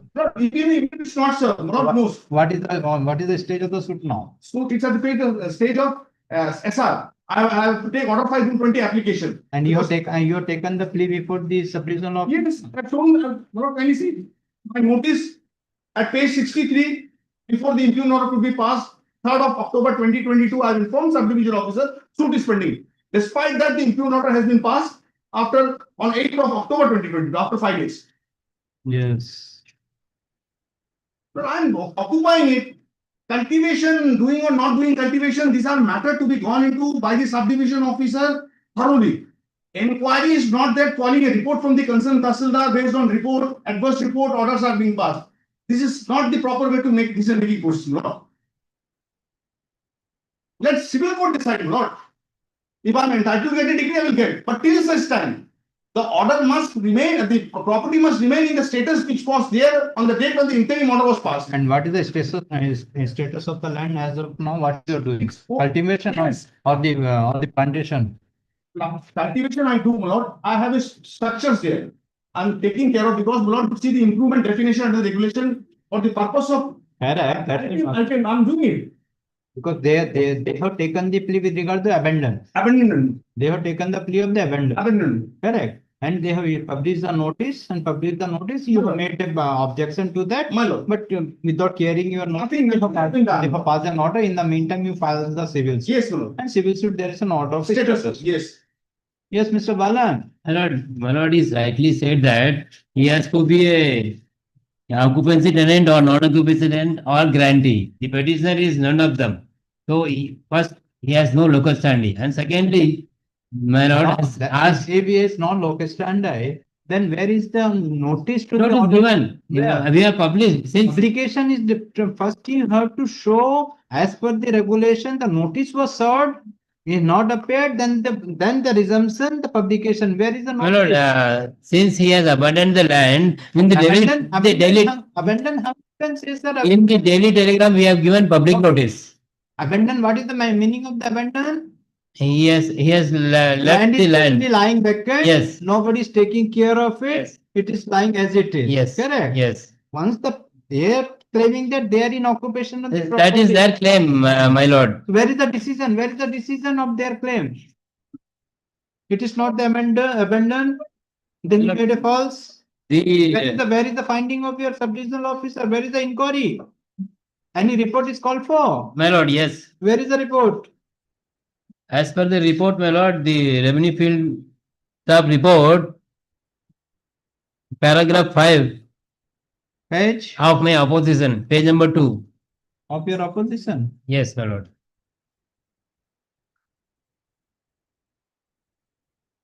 Paragraph 5. Yes, my lord. Revenue field is reported regarding abandon. That's why I'm telling where is the report? It's not there.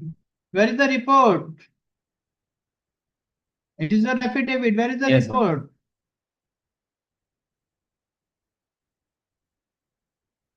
As per that report, in the So that's why where order. is the report?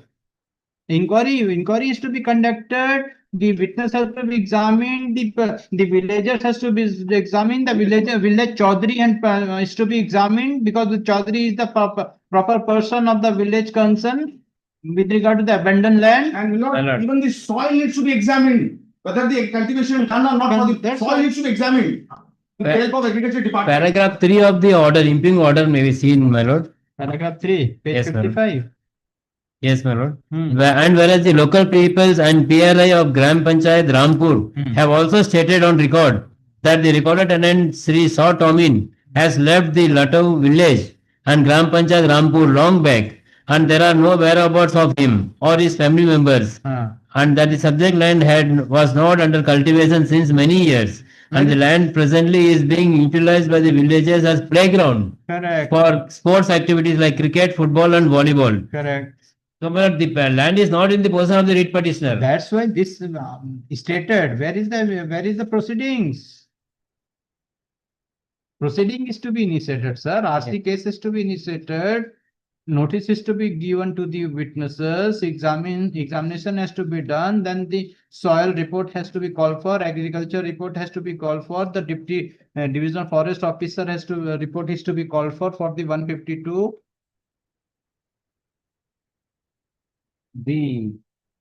It's a private land. It is the other land. It is a lease land, grant land. It's okay. Yes. Grant is over, lease is over. Then you are in occupation. It can be resumed that you have no right. But it is the allotted land.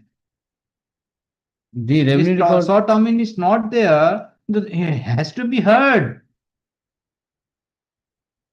it is. Land revenue receipt showing my possession. And your chaudhary is giving you. My lord, I have enclosed the annexure R1. The land is recorded in the name of revenue department, and the possession has also been taken. Already taken. After the impugn order.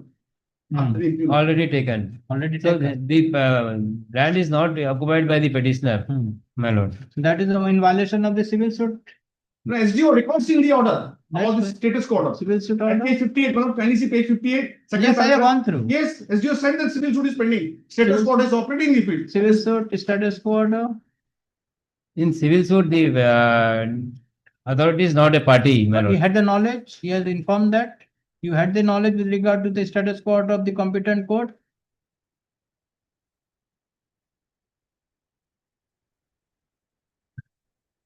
You have filed the affidavit in opposition, but you have not disclosed any of the proceedings in your affidavit in opposition. I shall file supplementary affidavit This way, no, this way, this one. disclosing This the can't be allowed. I am proceedings. setting aside this. This way, this way.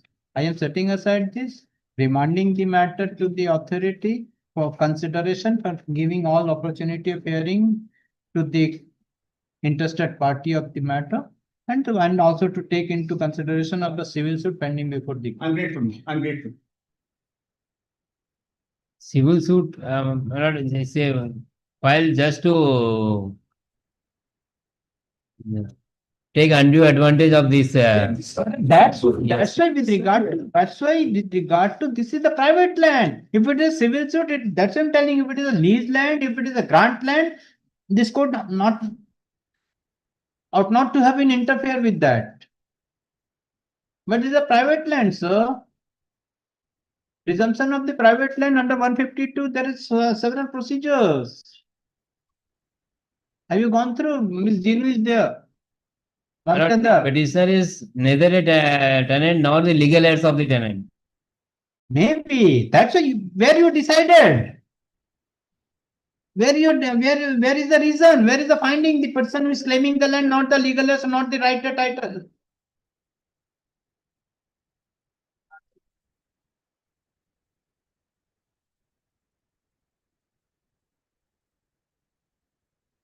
If they are claiming the title over the property or possession of the property, you have to come from give some finding on that. My lord, this is a case of the finding. And this order is passed simply. Where is the proceedings? Where is the RC case? There are those inquiries, I just could not get it. There's nothing. Nothing. How the inquiry was conducted without the initiation of the revenue case? Revenue case must have been initiated, my lord. No, only the file number 168 revenue headquarter. Kindly come to the page 58 after the signature of the subdivisional officer. Ah, yes. The file number. Where is the RC?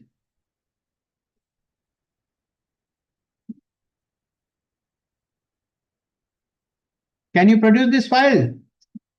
Yes, my lord. When? It is in Mayabandar, my lord, next Hmm. week. Tuesday? Bring that one file, this file. Aye, sir. Mr. Japal, an advocate appearing for the petition, has argued at length. Full stop. Then counsel for Mr. V.D. Sivalan, an advocate appearing for the respondents, is directed to produce the original file number 1-68/RV REV revenue/AC within bracket HQ/N&MA/SDO 2022 on 8th of July 2025. Let the matter appear on 8th July 2025 under the heading orders. Highly Obliged, my lord.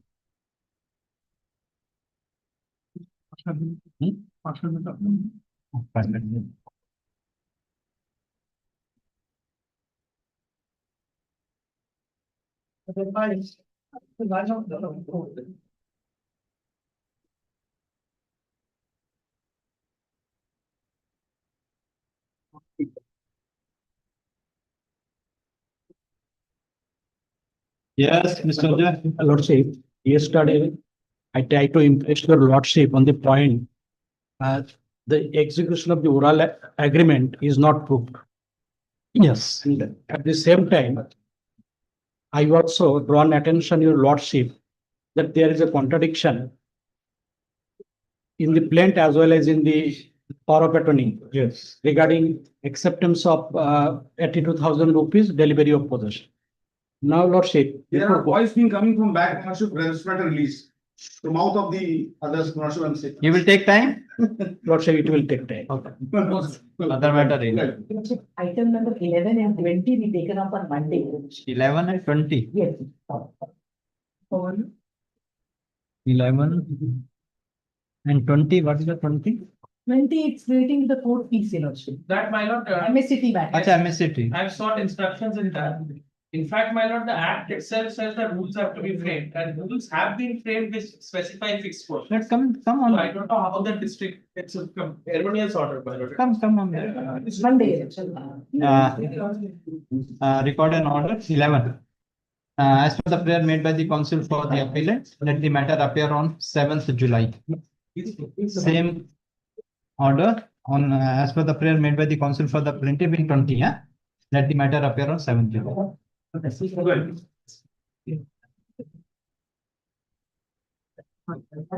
चलेगा भी चलेगा.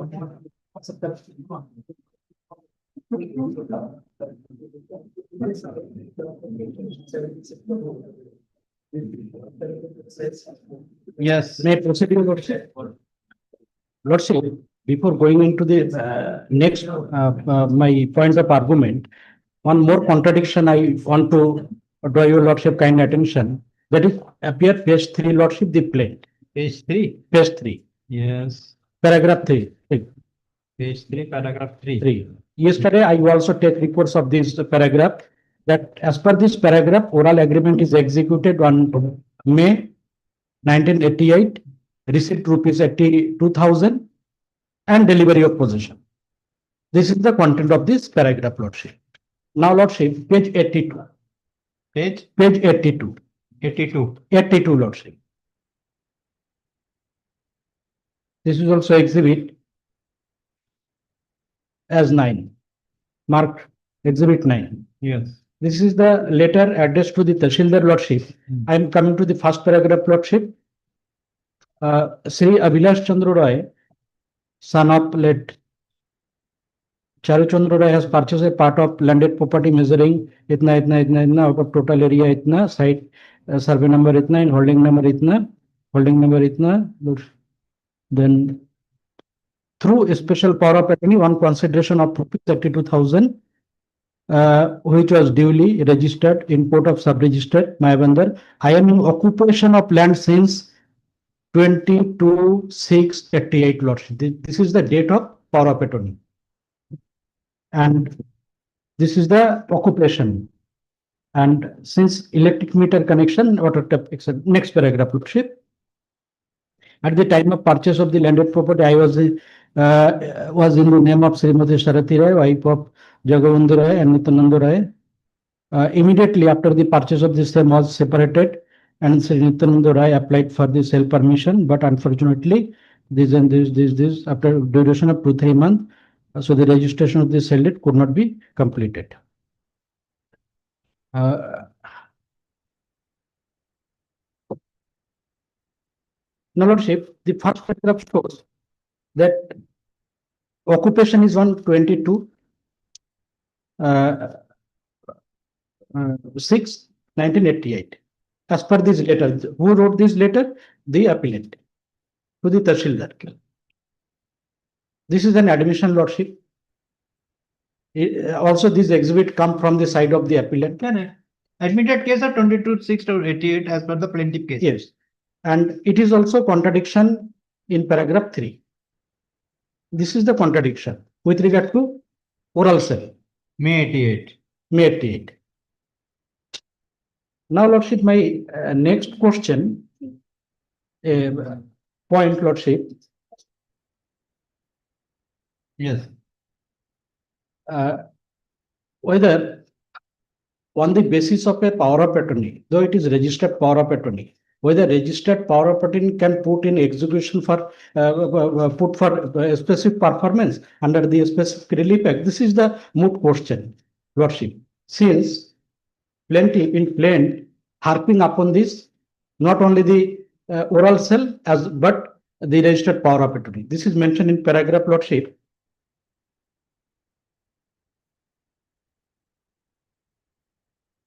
Page 5, Lordship, paragraph 16.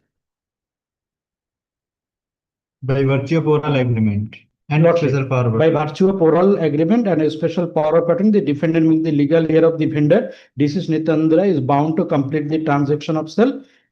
Now, Lordship, come to prayer, Lordship. The next paragraph. So what you want here?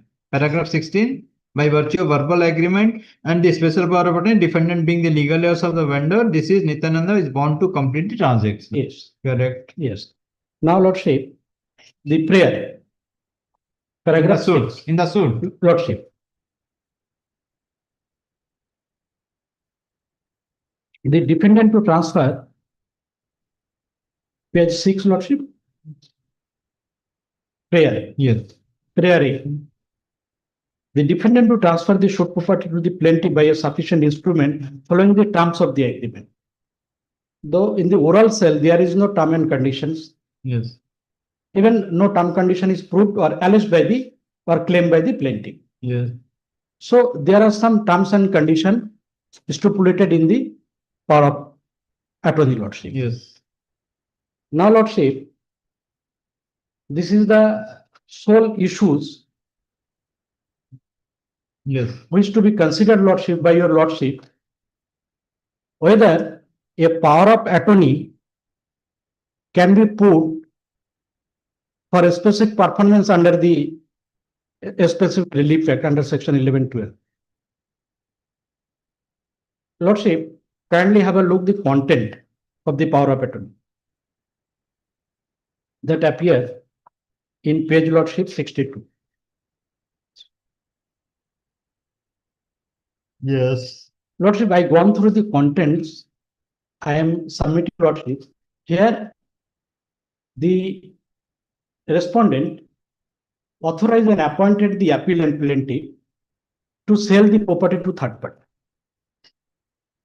Whereas in the oral sale, the contention is that respondent, defendant executed oral sale to sell the property to the appellant. But in the power of attorney, there is no such mention of the oral sale. There is nothing mentioned that this land to be registered in the name of the appellant. Yes, But appellant is authorized to sell the property to third party. yes. And if that is the condition, Hmm. whether a specific relief act can invoke, this is my question I am asking myself, Lordship. Hmm. Because a specific relief act, Lordship knows that when the term and conditions are stipulated, when one party refused or neglect to perform, then the courts is the last aid to compel the other side to perform the terms and conditions. Yes. But the power of attorney here, Lordship, there is no scope for a specific performance. And this is the perverse finding recorded by the court of the first instance, Lordship, that's appear 149, Lordship.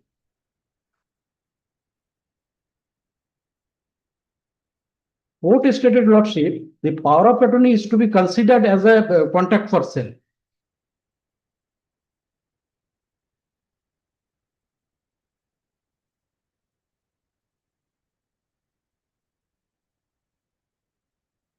Issue number 4 and 7, Lordship. Page Page, Lordship. 151. 1 minute, Lordship.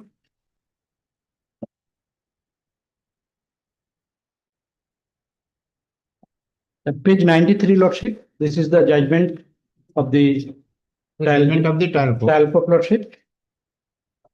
Page 96, issue number 4 and 7, Lordship. Issue number 4 and 7. Lordship come 90, page 97.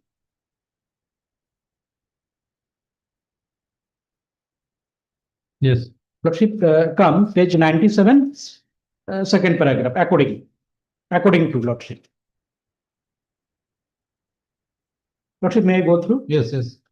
Lordship, according to the plaintiff, in this case, Nityananda Rai and his mother executed a power of attorney in favor of the plaintiff, and after few days of such execution, they died. Thereafter, the wife of Nityananda Rai refused to give the land by way of selling to the plaintiff. Since the power of attorney was executed by Nityananda Rai and his mother, therefore the defendant and being wife of Nityananda Rai and sole legal heirs of Nityananda Rai is responsible to give honor to the said power of attorney. It is reflected from the deposition of chief of DW1, Sukhada Rai, the defendant number 1 in para 1A. She has clearly said that after the death of Nityananda Rai, she became the absolute and sole owner of the landed property. With the consent of all other legal heirs, the children in respect of plot number situated at Rampur. It is the case of the defendant that Sundarai was permitted to stay the land as a gesture of goodwill and humanity for premature death of her husband in the small part of land survey number. She was permitted to reside there only for 5 years. Subsequently, her intimation was not good. Her intention was not good, and she constructed shop, and the defendant objected it. According to the case of the plaintiff, initially it was an oral agreement, and thereafter power of attorney was executed in favor of the plaintiff by late Nityananda Rai and his mother Sarathi Rai. At the time of agreement, learned advocate for the defense submitted that a specific performance cannot be performed on the basis of oral agreement, and the power of attorney is not a contract but some authority given to the plaintiff under certain terms and conditions. Defendant also submitted that money receipt to the consideration money has not paid by the plaintiff in this case. Therefore, the agreement and power of attorney is not legally enforceable. In order to consider a document, it is valid contract, and not the court has to see the substance of the document and not the heading of the document. This is the one of the Honorable Supreme Court judgment is quoted, Lordship, held that the intention of the parties to an instrument must be gathered from the terms of the agreement examined in the light of the surrounding circumstances. So we have to peruse the power of attorney marked Exhibit 1 in this case by the plaintiff. On perusal of the said power of attorney dated Itna, it is clearly reflected that the defendant has received the consideration money rupees 82,000 from the plaintiff. It is a registered document. It is also reflected from the side document that the plaintiff was permitted to apply for registration of the side document before the concerned authority. The possession of the shoot land was completely delivered to the plaintiff. The plaintiff in this case has performed his part of duty and done everything to register the sale deed. Exhibit 3. Clearly reflect the nodal certificate and etc. All these lordship, this valuable document, the exhibit 7 disclose in valuation rupees itna revenue receipt in the name of Nitandurai is marked exhibit 8 application before. All these are lordship obtained by the which reflect in the name of Nitandurai and his mother Sarathi Rai. So there is no doubt that Nitandurai and Sarathi Rai were the owner in respect of the shoot land, and they have entered into an agreement with the plaintiff to sell of the shoot land in consideration of rupees 82,000. Accordingly, plaintiff paid the money and a special power of attorney was executed. The totality of the consists of the document exhibit 1, that is power of attorney, indicate that it is nothing but an agreement in between the, this is very crucial. In totally of the contents of the document exhibit 1, that is the power of attorney lordship, indicates that it is nothing but an agreement in between the plaintiff and Nitandurai and his mother. Therefore, the document defendant, being the sole owner of the shoot land, is responsible to give respect to the said contact. I therefore, in the opinion that though the heading of the exhibit 1, it reflects a special power of attorney, but it is inherently yes, sale agreement with delivery of possession with immediate effect. PWT 2 is Manoranjan Haldar, who also confirmed the fact of the sale. Lordship, this is the court finding of the court, based on the power of attorney. Since court opined that 82,000 has received and delivery possession is given, therefore this power of attorney is to be considered as a contract for sale and to give effect the registration process and compel the defendant to execute sale deed by declaring the shoot. This is the finding. Lordship, in this connection, Lordship knows the Suraj Lamb case, Lordship. The Supreme Court time and again stated that delivery of possession, transfer of property through power of attorney, wills, and etc. It is creates some doubt, and it is imperishable unless the document is registered or property is transferred through registered deed. Now, Lordship, I want to rely on judgment that I'm giving, Lordship, I am conveying the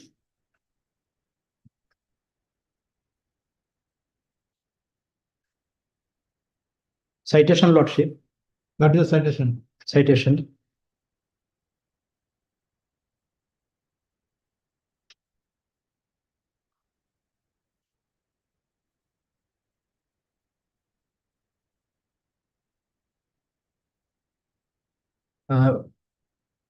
Lordship, 2023, 7 Supreme Court cases, 361. 361. 361, Lordship. 361, it is Ghanasam. Huh? Ghanasam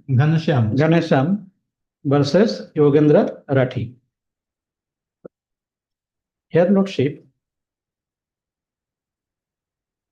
it is Honorable Justice Supreme Court Lordship Dipankar Datta, Justice Pankaj Mittal Lordship.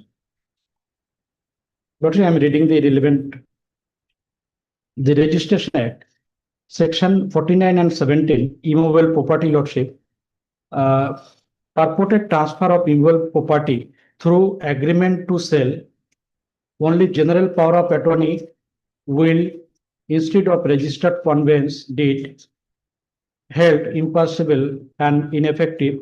Transfer of immovable property is impossible and ineffective only when made strictly in compliance with a specific provision of law which require execution of a document of title and transfer and its registration so far as confer right and title in the involved property. Lordship, here's I raised doubt, Lordship, and the specific provision under the Transfer of Property Act that sale is a different things to transfer of ownership under section 54. And agency apply, that is the power of attorney, that is under the Indian Contract Act. Is a contract, sale is also a contract, but it's governed by the Indian Contract Act. That is, Lordship knows that a power of attorney where a principal appointed someone to do some act on his behalf, on behalf of the principal. Agency, Lordship, agency. Principal authorized someone, appointed someone to do some act on his behalf. Here, power of attorney, the content, here if I, for the sake of argument, I am accepting, if the defendant authorized the plaintiff to do something, to sell the property to third party. So here, the plaintiff, who is the agent, he cannot file a suit for a specific performance solely based on that power of attorney under the specific relief act. A specific relief act only apply in case of contract for sale. So what would happen? In this case, Lordship. power of attorney Lordship. with consideration with possession. Lordship. Correct. With consideration with possession.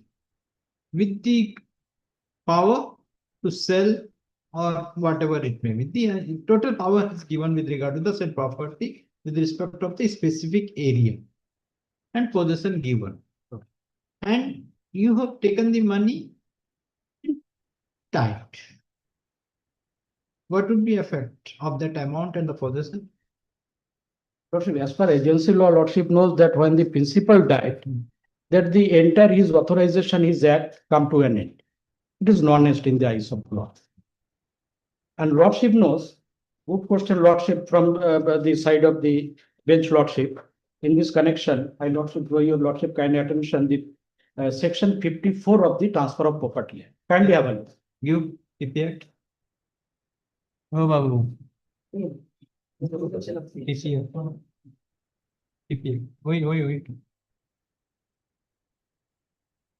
Section 53. 54, Lordship. 54. 54.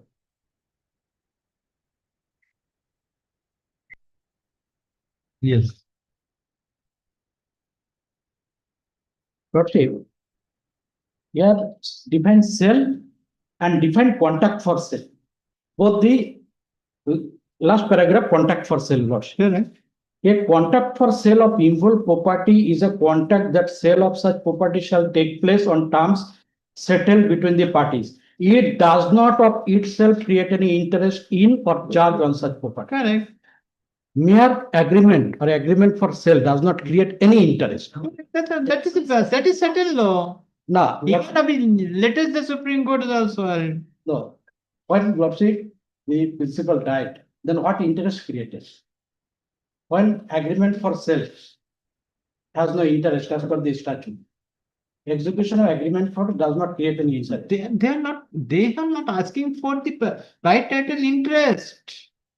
They are asking for the registration of the instrument for the purpose of transfer of the property. Actually, on the basis of power of attorney, Lordship, I am asking. No, that I am not. That's their case. They made out a case. They have made out a case because the 54, the subclause, the contract sale is not effective here. Yes. They are not asking with regard to the right title interest over the property. No, Lordship. In terms of the agreement. Kindly come the first substantial question of law. This is the first question, substantial question of law. Whether the attorney is being anonymous in the eye of law with provisions 202. So, yes. So after the death of the principal, whether power of attorney remain exists. That is to be decided. Yes, Lord. So that's it. See, power of attorney is a simple power of attorney registered, given an agency, power of attorney, the attorney and this person executed and died. lost. You have no right. But that consists of the title. The power of attorney executed consists of title. What will happen to that? Lordship, my thinking and my argument that once the principal died, Naturally. though it is possession is given, he has other remedies. He has other remedies. There is a part performance. There is other remedies since possession is given. But the person cannot, on the basis of the power of attorney, to file case for restricted property for registration of sale deed, because there is no such quantity. Quantity is he was authorized to sell the property to some other party to do some lordship. So this is my argument, lordship, on this point. Now, lordship, power of attorney part is one lordship. No. So if suppose a developer of the property in question entered into agreement with the party, I will develop and some portion will be given, taken by the developer, and the rest will be given to the party, flat-wise sale and whatever it is, as per the development agreement. And power given to the developer to do all these things. Correct. And developer has invested the amount, developer died. What happened?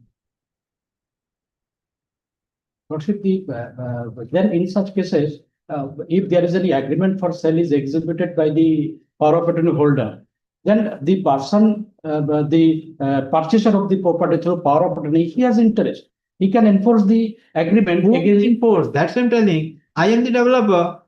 Developer power of attorney is with me. Developer died, invested the money. So what will happen? No, he is only limited to if he is a sale agreement lordship. Sale agreement, then he can enforce file suit for restricted performance against the owner. Oh. Against the owner. There is a right sanctioned by the specific relief bank. Now, lordship, but not on the basis of power of attorney, he can enforce the owner to execute sale deed. Now, lordship. So as per your first argument that no specific performance can be made after the death of the executant, power of attorney has been over, the legal heirs not bound on that. Lordship. That is your first. That is correct. And second, the power of attorney itself cannot be put in That's specific performance for execution of sale deed against the legal heir. Yes, next.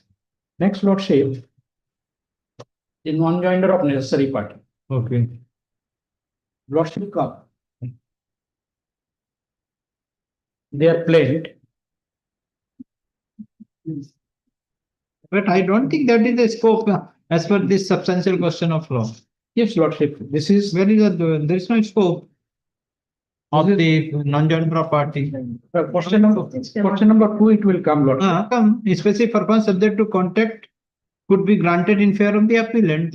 Unless the lordship kindly appreciate, unless the defendant here, all parties are being is made. not the sole owner. All legal heirs not be made a party. Because she is not the sole owner. So it cannot be. Why she is not a sole owner? This is the interesting that there is a issue, lordship. The issue is decided. That is why I am on the point.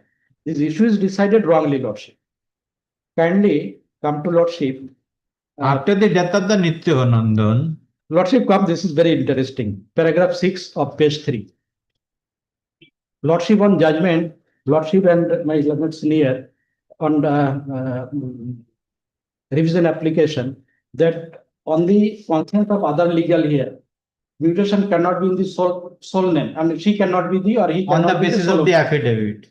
On the basis of the affidavit. And the person whose name the mutation is recorded is not the sole owner. So I have that judgment, lordship. Christopher. Lordship. Yes. Page 3, lordship. Page 6. Page 3. I am on the point because issue is framed on the page 3, para 6. Para 6, lordship. Yes. That it was very unfortunate on the part of the plaintiff. Yes. Lordship.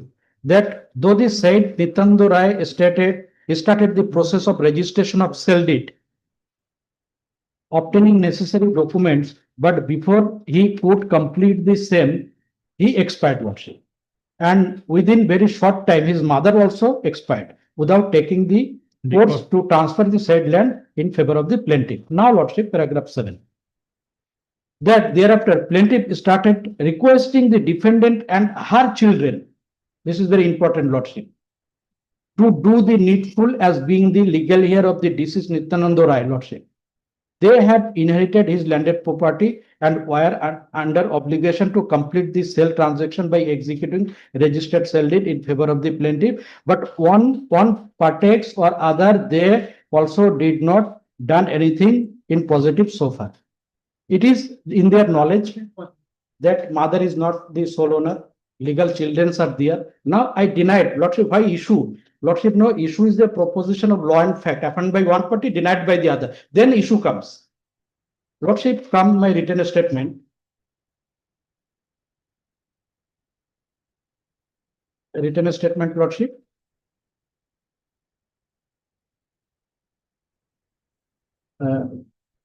Page 16, Lordship. Page 16, paragraph 15. Yes. Lordship, with here's I take this point, non-joinder of necessary party. Page 16, paragraph 15. With reference to the statement made in para 9 of the plain, denied and disputed, as the statement made therein, it is submitted that the suit property laid by the husband of the defendant was mutated in her name in the year 6/4/1993, and the plaintiff, in spite of knowledge of the same, that the legal heirs of Nityananda Rai are not the title holder, after his demise, failed to make any steps. I took this plea for non-joinder of necessary party. So property is mutated, but Nityananda Rai has other legal shares.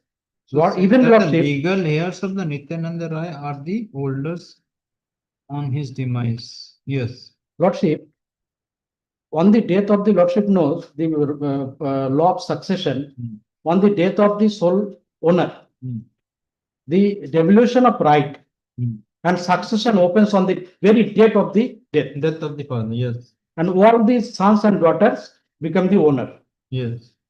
Now, on the mere admission or mere entry, the name of the wife of Nityananda Rai in the mutation record, she is not the sole owner and should file only against the sole owner, that is wife of Nityananda Rai, Subhadra Rai. Now, Lordship, the finding recorded by the learned court below, kindly. Where is the issue in the law court with regard to non-joinder parties? Lordship, come. This is lower court judgment, Lordship. The page 96, Lordship. Yeah, Page 1 and 3. Cause of action, specific page. Page Lordship 96. Issue number 4. I am reading, Lordship. Whether the plaintiff has got right at an interest over the suit. Lordship, page 96. Page 96. 96, last paragraph, Lordship. There is no point. Lordship, court. Now, where is the issue with regard to the non-joinder parties? There is no issue. But it is discussed, Lordship. Where? This finding is there. Issue number 4 and 5. Yes, there is page no- 96. Yes. Last paragraph, Lordship, I am reading. There is no point of controversy in between the parties to the case that if the defendant is the wife of Nityananda Rai, who agreed to sell the landed property to the plaintiff. So naturally, after the death of Nityananda Rai, the defendant became one of the legal heir with her children. It is clear from the plain that at the time of death of Nityananda Rai, he left behind his wife Subhadra Rai and other legal heir. But the plaintiff in this case did not add those children. Lordship, the plaintiff in this case did not add the children of Nityananda Rai as defendant in this case. In deposition on chief, the Subhadra Rai stated in para 1A that after the death of Nityananda Rai, she became the sole owner of the scheduled land with the consent of other legal heirs. So fact admitted need not be proved. Therefore, absence of other legal heirs, Nityananda Rai in this case will not make any dent in the complexion of the case. Yes.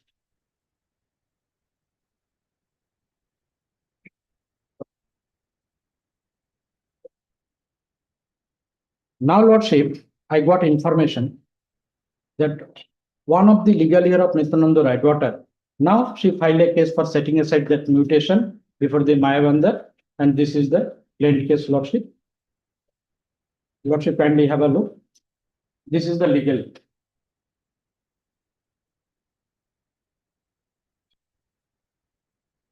Yes. So Waller, Lordship, recorded tenant, Waller owner after the death of their father. And this finding is perverse, Lordship. Mere admission denying the law of succession is not permissible under law, Lordship. Yes. Now, Lordship, my next point on limitation, Lordship. Yes.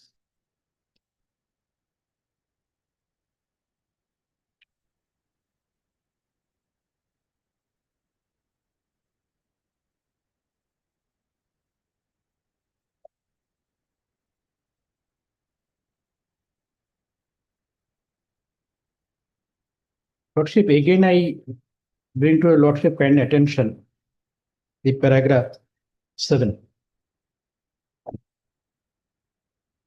I am reading, Lordship. That thereafter, plaintiff stated requesting the defendant and her children to do the needful as being the legal heir of the deceased Nityananda Rai.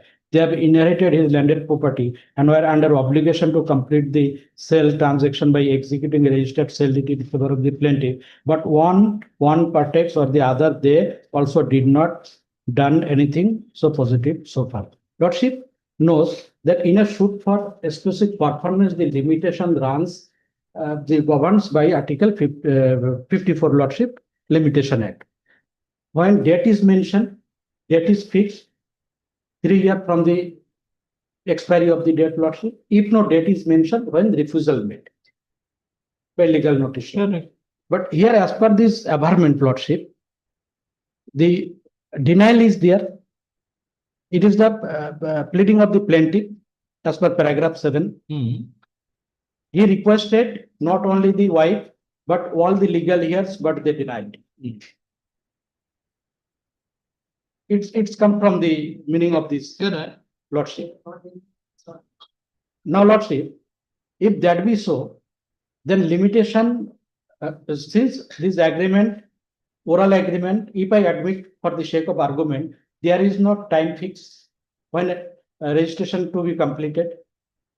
So no date is fixed. Even in the power of attorney, though it is not permitted by law, there is no time fixed for execution of sale deed. So there is no time fixed. Therefore, the time will run from the date of refusal. When this is their Lordship pleading, there is a refusal as per paragraph 7 when made just after the death of Nityananda Rai, that is in the year 1988. Meaning thereby they had knowledge Nityananda Rai died, they requested but not done. Now, Lordship, it is barred by limitation, hopefully barred by limitation, Lordship. 3 years expire. Now, Tashindar's letter, Lordship, again made Lordship kind attention. So far, limitation is concerned. That is 82, Lordship. Page? Page, Lordship. 82. Lordship, page 82, Lordship. Yes. This is the letter written by the appellant, Lordship. Page 82. Yes. To register sale deed on the basis of the power of attorney, Lordship. Yes. Dated, Lordship, 3/8/2009. Yes. Now, Lordship, Here it alleged that this respondent admitted to register sale deed. Lordship, this is very interesting. Here's the letter written by the appellant on the basis of the power of attorney. Yes. And there is an admission as per this report before the Tahsildar who has no jurisdiction to register sale deed. Is this admission, though I denied in my written statement, Lordship, no such admission is made. It is clearly, vehemently denied. Now, Lordship, kindly have a look the last order. 8/2/2010. 8 to Page 88. Prior to that, in page 87. Then page 88. Page 87 says agreed to execute necessary sale deed in front of the complainant after disposal of the civil suit filed pending in the court of CGM. Court of CGM. So if you go by your paragraph 3, paragraph 7, if we say paragraph 7, their limitation is barred just after the death of the Nityanando. They came to know refuse. Then on August 2009, they have made a complaint to the full Tahsildar. In the Tahsildar, you have admitted. So that has been. No, Lordship, on paragraph 3, that is requested on the basis of the oral sale. Correct. And here applied for registration of sale deed on the basis of the power of attorney. Correct. Before the wrong forum. Okay. If even there is an admission before the wrong forum, that does not bind the Lordship knows. That bind the, though that is I denied in my written statement. Okay. Then now, Lordship, kindly come page 88, Lordship, last order. Yes. 8/2/2010. Yes. So if I, for the sake of argument, Lordship, I accept that this proceeding is initiated and I appear, then in this, the parties are referred to civil court. Yes. And the date is, Lordship, last order 8/2/2010. Yes. Now, Lordship, if the 3 years run from this date also, then kindly have a look when should file. When should file, Lordship?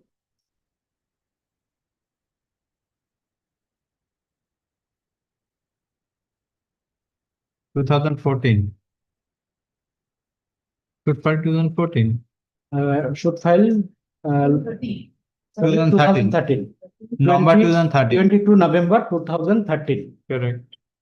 So, Lordship, even though it is a 6-month, but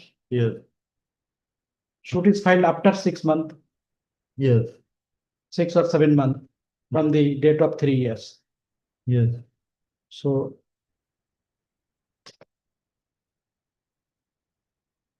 Lordship, here I want to rely on judgment of the recent judgment of the Honorable Supreme Court.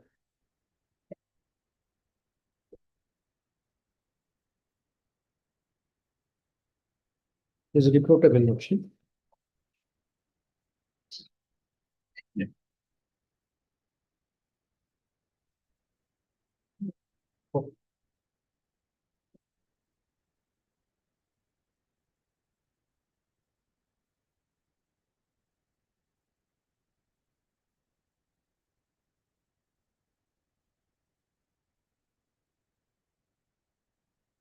It starts from page 10, Lordship. Page 10. Page 10, Lordship. I am reading 1, 2, 3, 4, 5, 6. From the bottom, from 6th line, the ATS. Okay. The ATS dated 31/7/1995 and the suit was filed on 1/1/1981. The limitation for filing a suit for a specific performance as per Article 54 of the schedule to the Limitation Act 1963 is 3 years from the date fixed for performance, or if no such date is fixed, when the performance, the plaintiff has noticed that the performance is refused. In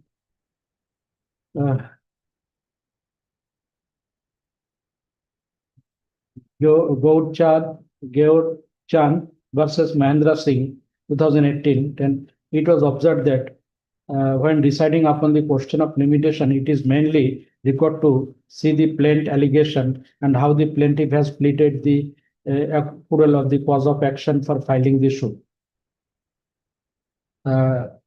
Then Baswaraj versus Land Acquisition Officer.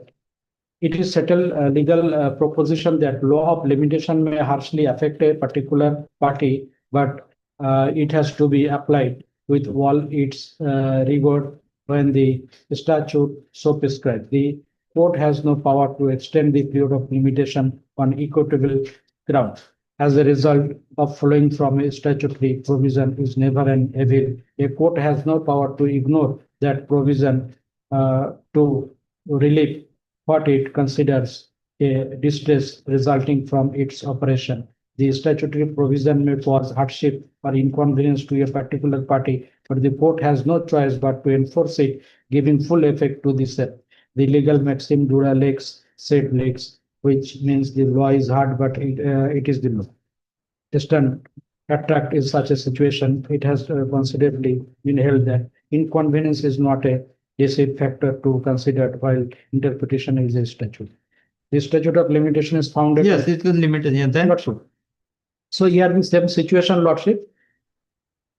So even from the last day of the order of the Tahsildar, the suit is barred by limitation. Lordship. It cannot be give effect. Yes. Now, Lordship.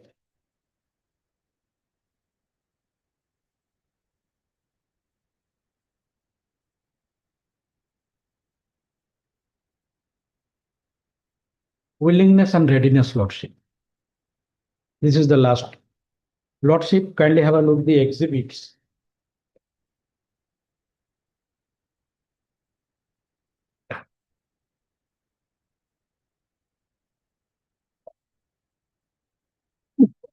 Yes. Lordship, it's page 70, Lordship. It starts from page 69.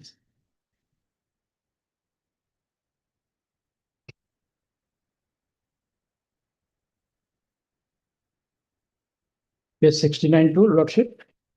Page 85. Page 84.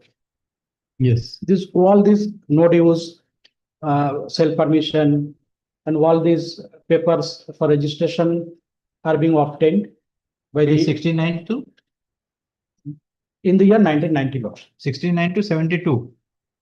77. 84 laws. 84. 84.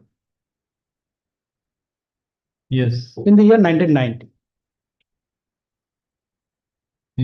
Yes. This is the readiness and willingness. Yeah. Then thereafter, Lordship, application made to the Tahsildar in the year 2009.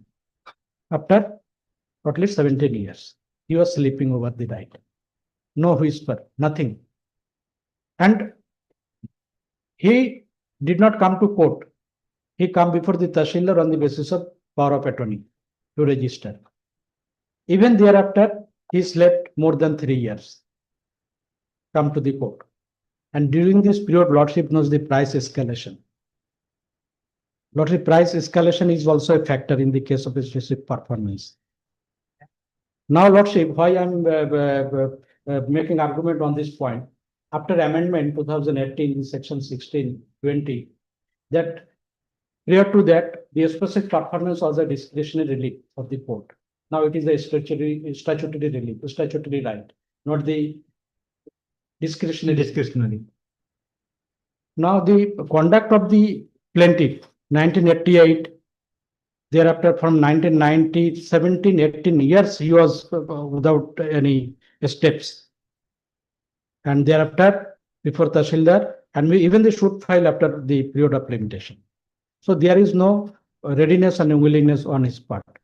During this period, price is high, Lordship. There is a price escalation. This is one of the ground under section 16, Lordship knows, for denial of the relief.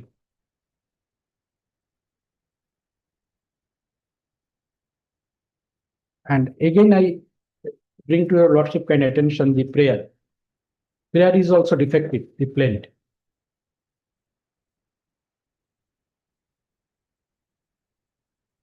Yes.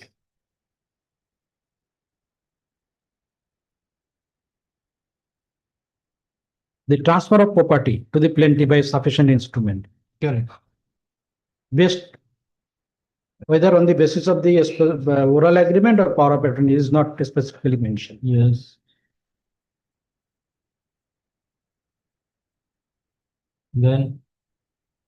So, Lordship, my and the judgment passed by the Lordship. I am supporting the judgment of the learned district judge, Lordship. So, I play Lordship. Since as per the section 54, no interest is created on the basis of the contract for sale. So, the relief claimed by the appellant be Lordship dismissed.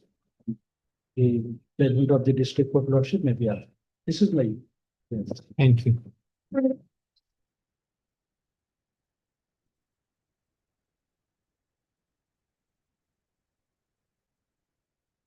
Yes. The document has been given, but you just I want to see them.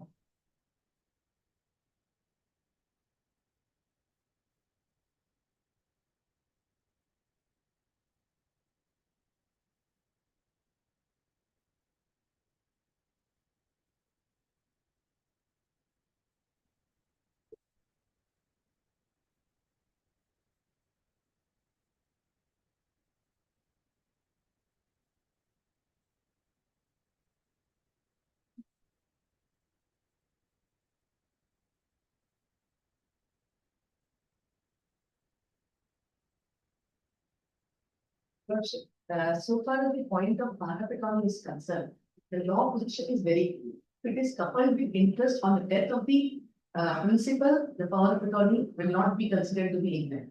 It is certain law, given the judgment. Here, Your Lordship, in the power of attorney, there is a stipulation, there are materials to show that there has been an agreement, there is no requirement that a party should write that there was an oral agreement between the parties on this particular, nothing. We have to get the matter from the particular document. It is mentioned that sale consideration amount of rupees 80,000 was 82,000 was received, and he has agreed. That is clearly written. But if Your Lordship will see the power of attorney once. But the question is again, if it is a power of attorney on payment and possession and given to you, why it is not stated that it means sold to you? Yes, that is the reason why on the basis of that particular power of attorney, I am not seeking right title and interest. That is the reason. Because even in Superstar case and other cases, what the court has said, the court has said that, yes, the court has said that there are cases when these properties are transferred or they are trying to transfer the property relying upon GPA, will and sale agreement. Correct. But those documents are not registered. But if it is registered, right is created. Here, though I had the right to claim for title on the basis of a registered power of attorney, I sought for specific performance. The reason is that it is a general power. That is the reason why I sought for specific performance. Otherwise, that particular document itself acknowledges that agreement has been entered, payment has been made, and that document is a registered document, and all powers are given to me. Basically, Your Lordship, what to say, Your Lordship, the case is prepared or that has been done in that manner. Yes. Otherwise, Your Lordship, my submission would be relying upon Suraj Langa case. I would have asked for right title and interest on the basis of that power of attorney. Because it is a registered power of attorney, same consideration is there, and all powers are given to it. That's why the court has asked the question to you. Your Lordship. Because you are not asking the right head. However, Your Lordship, that is a greater relief. What I am asking you specifically relief that let there be a conveyance deed, registered conveyance deed. Again, basically it's an again. Even though you can made out another case for registration of the power of attorney in terms of that power of attorney for selling the property to third party. Specific. Many things could have been done, Your Worship. But the thing is that, Your Worship, the preparation has been done in that manner. Okay. So we cannot ignore the certain things are there that we cannot ignore. Payment, possession, and then a registered document acknowledging all those things. Yes. So my leading advocate, Your Worship, thought that this is a document acknowledging the transaction and therefore it is appropriate that a sale deed should be registered. For that reason, Your Worship, because we are the persons who are doing things, advocates, Your Worship. We are considering the materials on the basis of that. So what the client will produce a document, he has produced a document, a registered power of the color. Yes. So my submission is that, Your Worship, we have to gather the information and all the witness for the document itself. So this document, in my opinion, is sufficient document to establish that yes, transaction has happened and therefore that transaction is recognized in the special power. Okay. So this is with regard to that power of the government. And so far as the other points of consideration, because these are not the points of questions which are there. But even then, Your Lordship, if Your Lordship wants to wants me to answer those questions, first that is relating to the non-joiner of necessary party. No, non-agenda, I am not satisfied because the land is in your name. Secondly, the With it- entire land has not been sold. It is not. There are so many survey numbers. Out of that survey number, and then one survey number, from that one survey number also, one portion has been sold to me. Not the entire portion also. That is 0.19 hectares out of the 0.680 hectares has been agreed to be sold. So even complete land was also not sold to me. So hardly they will be affected because there are many survey numbers. And in this case also, what they have filed, even if we look into it, all survey numbers are there. It is not only 20/4. That is, there are several survey numbers. Several survey numbers. So that can And be at the affected in any survey. at that point of time, she has also not raised and it is in her name. In her name. In her name. And she also stated that it is recorded in one. So, And what about the limitation which yes, she has raised? you know, should we kindly come to the written statement, paragraph 25. Yes. There is an admission that cause of action arose on 23/7/2013. When they received the notice only from them, then they came to know that he is asking for specific performance. Till that time, they are thinking that it is permissive possession. They themselves are saying. Yes. Till that time, I was thinking that they will be selling the land to me on the basis of that, whatever the contentions are there in the Tehsildar's record and everything. Yes. Until such time, they are thinking that I am in permissive possession. They never said that prior to that they have refused. Yes. Did they say anywhere, any paragraph of the written statement that they have refused to execute the sale date on this particular date? Never stated. Okay. So my contention is that when nothing happened, because they were before the Tehsildar, what they have said, that civil suit is pending. Once civil suit is decided, first that was the approach. Continue. Secondly, it continued. What the Tehsildar ultimately did, said that you have to approach the civil court. Now we have issued a notice. After the issuance of the notice, they are saying they came to know that yes, our intention is seeking a specific performance. That means prior to that, our intention was not known to us, it was not known to her. There is no question of refusal. No. This is it. Thank you.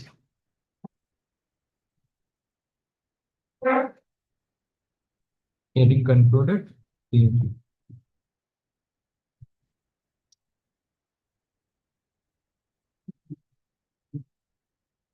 No.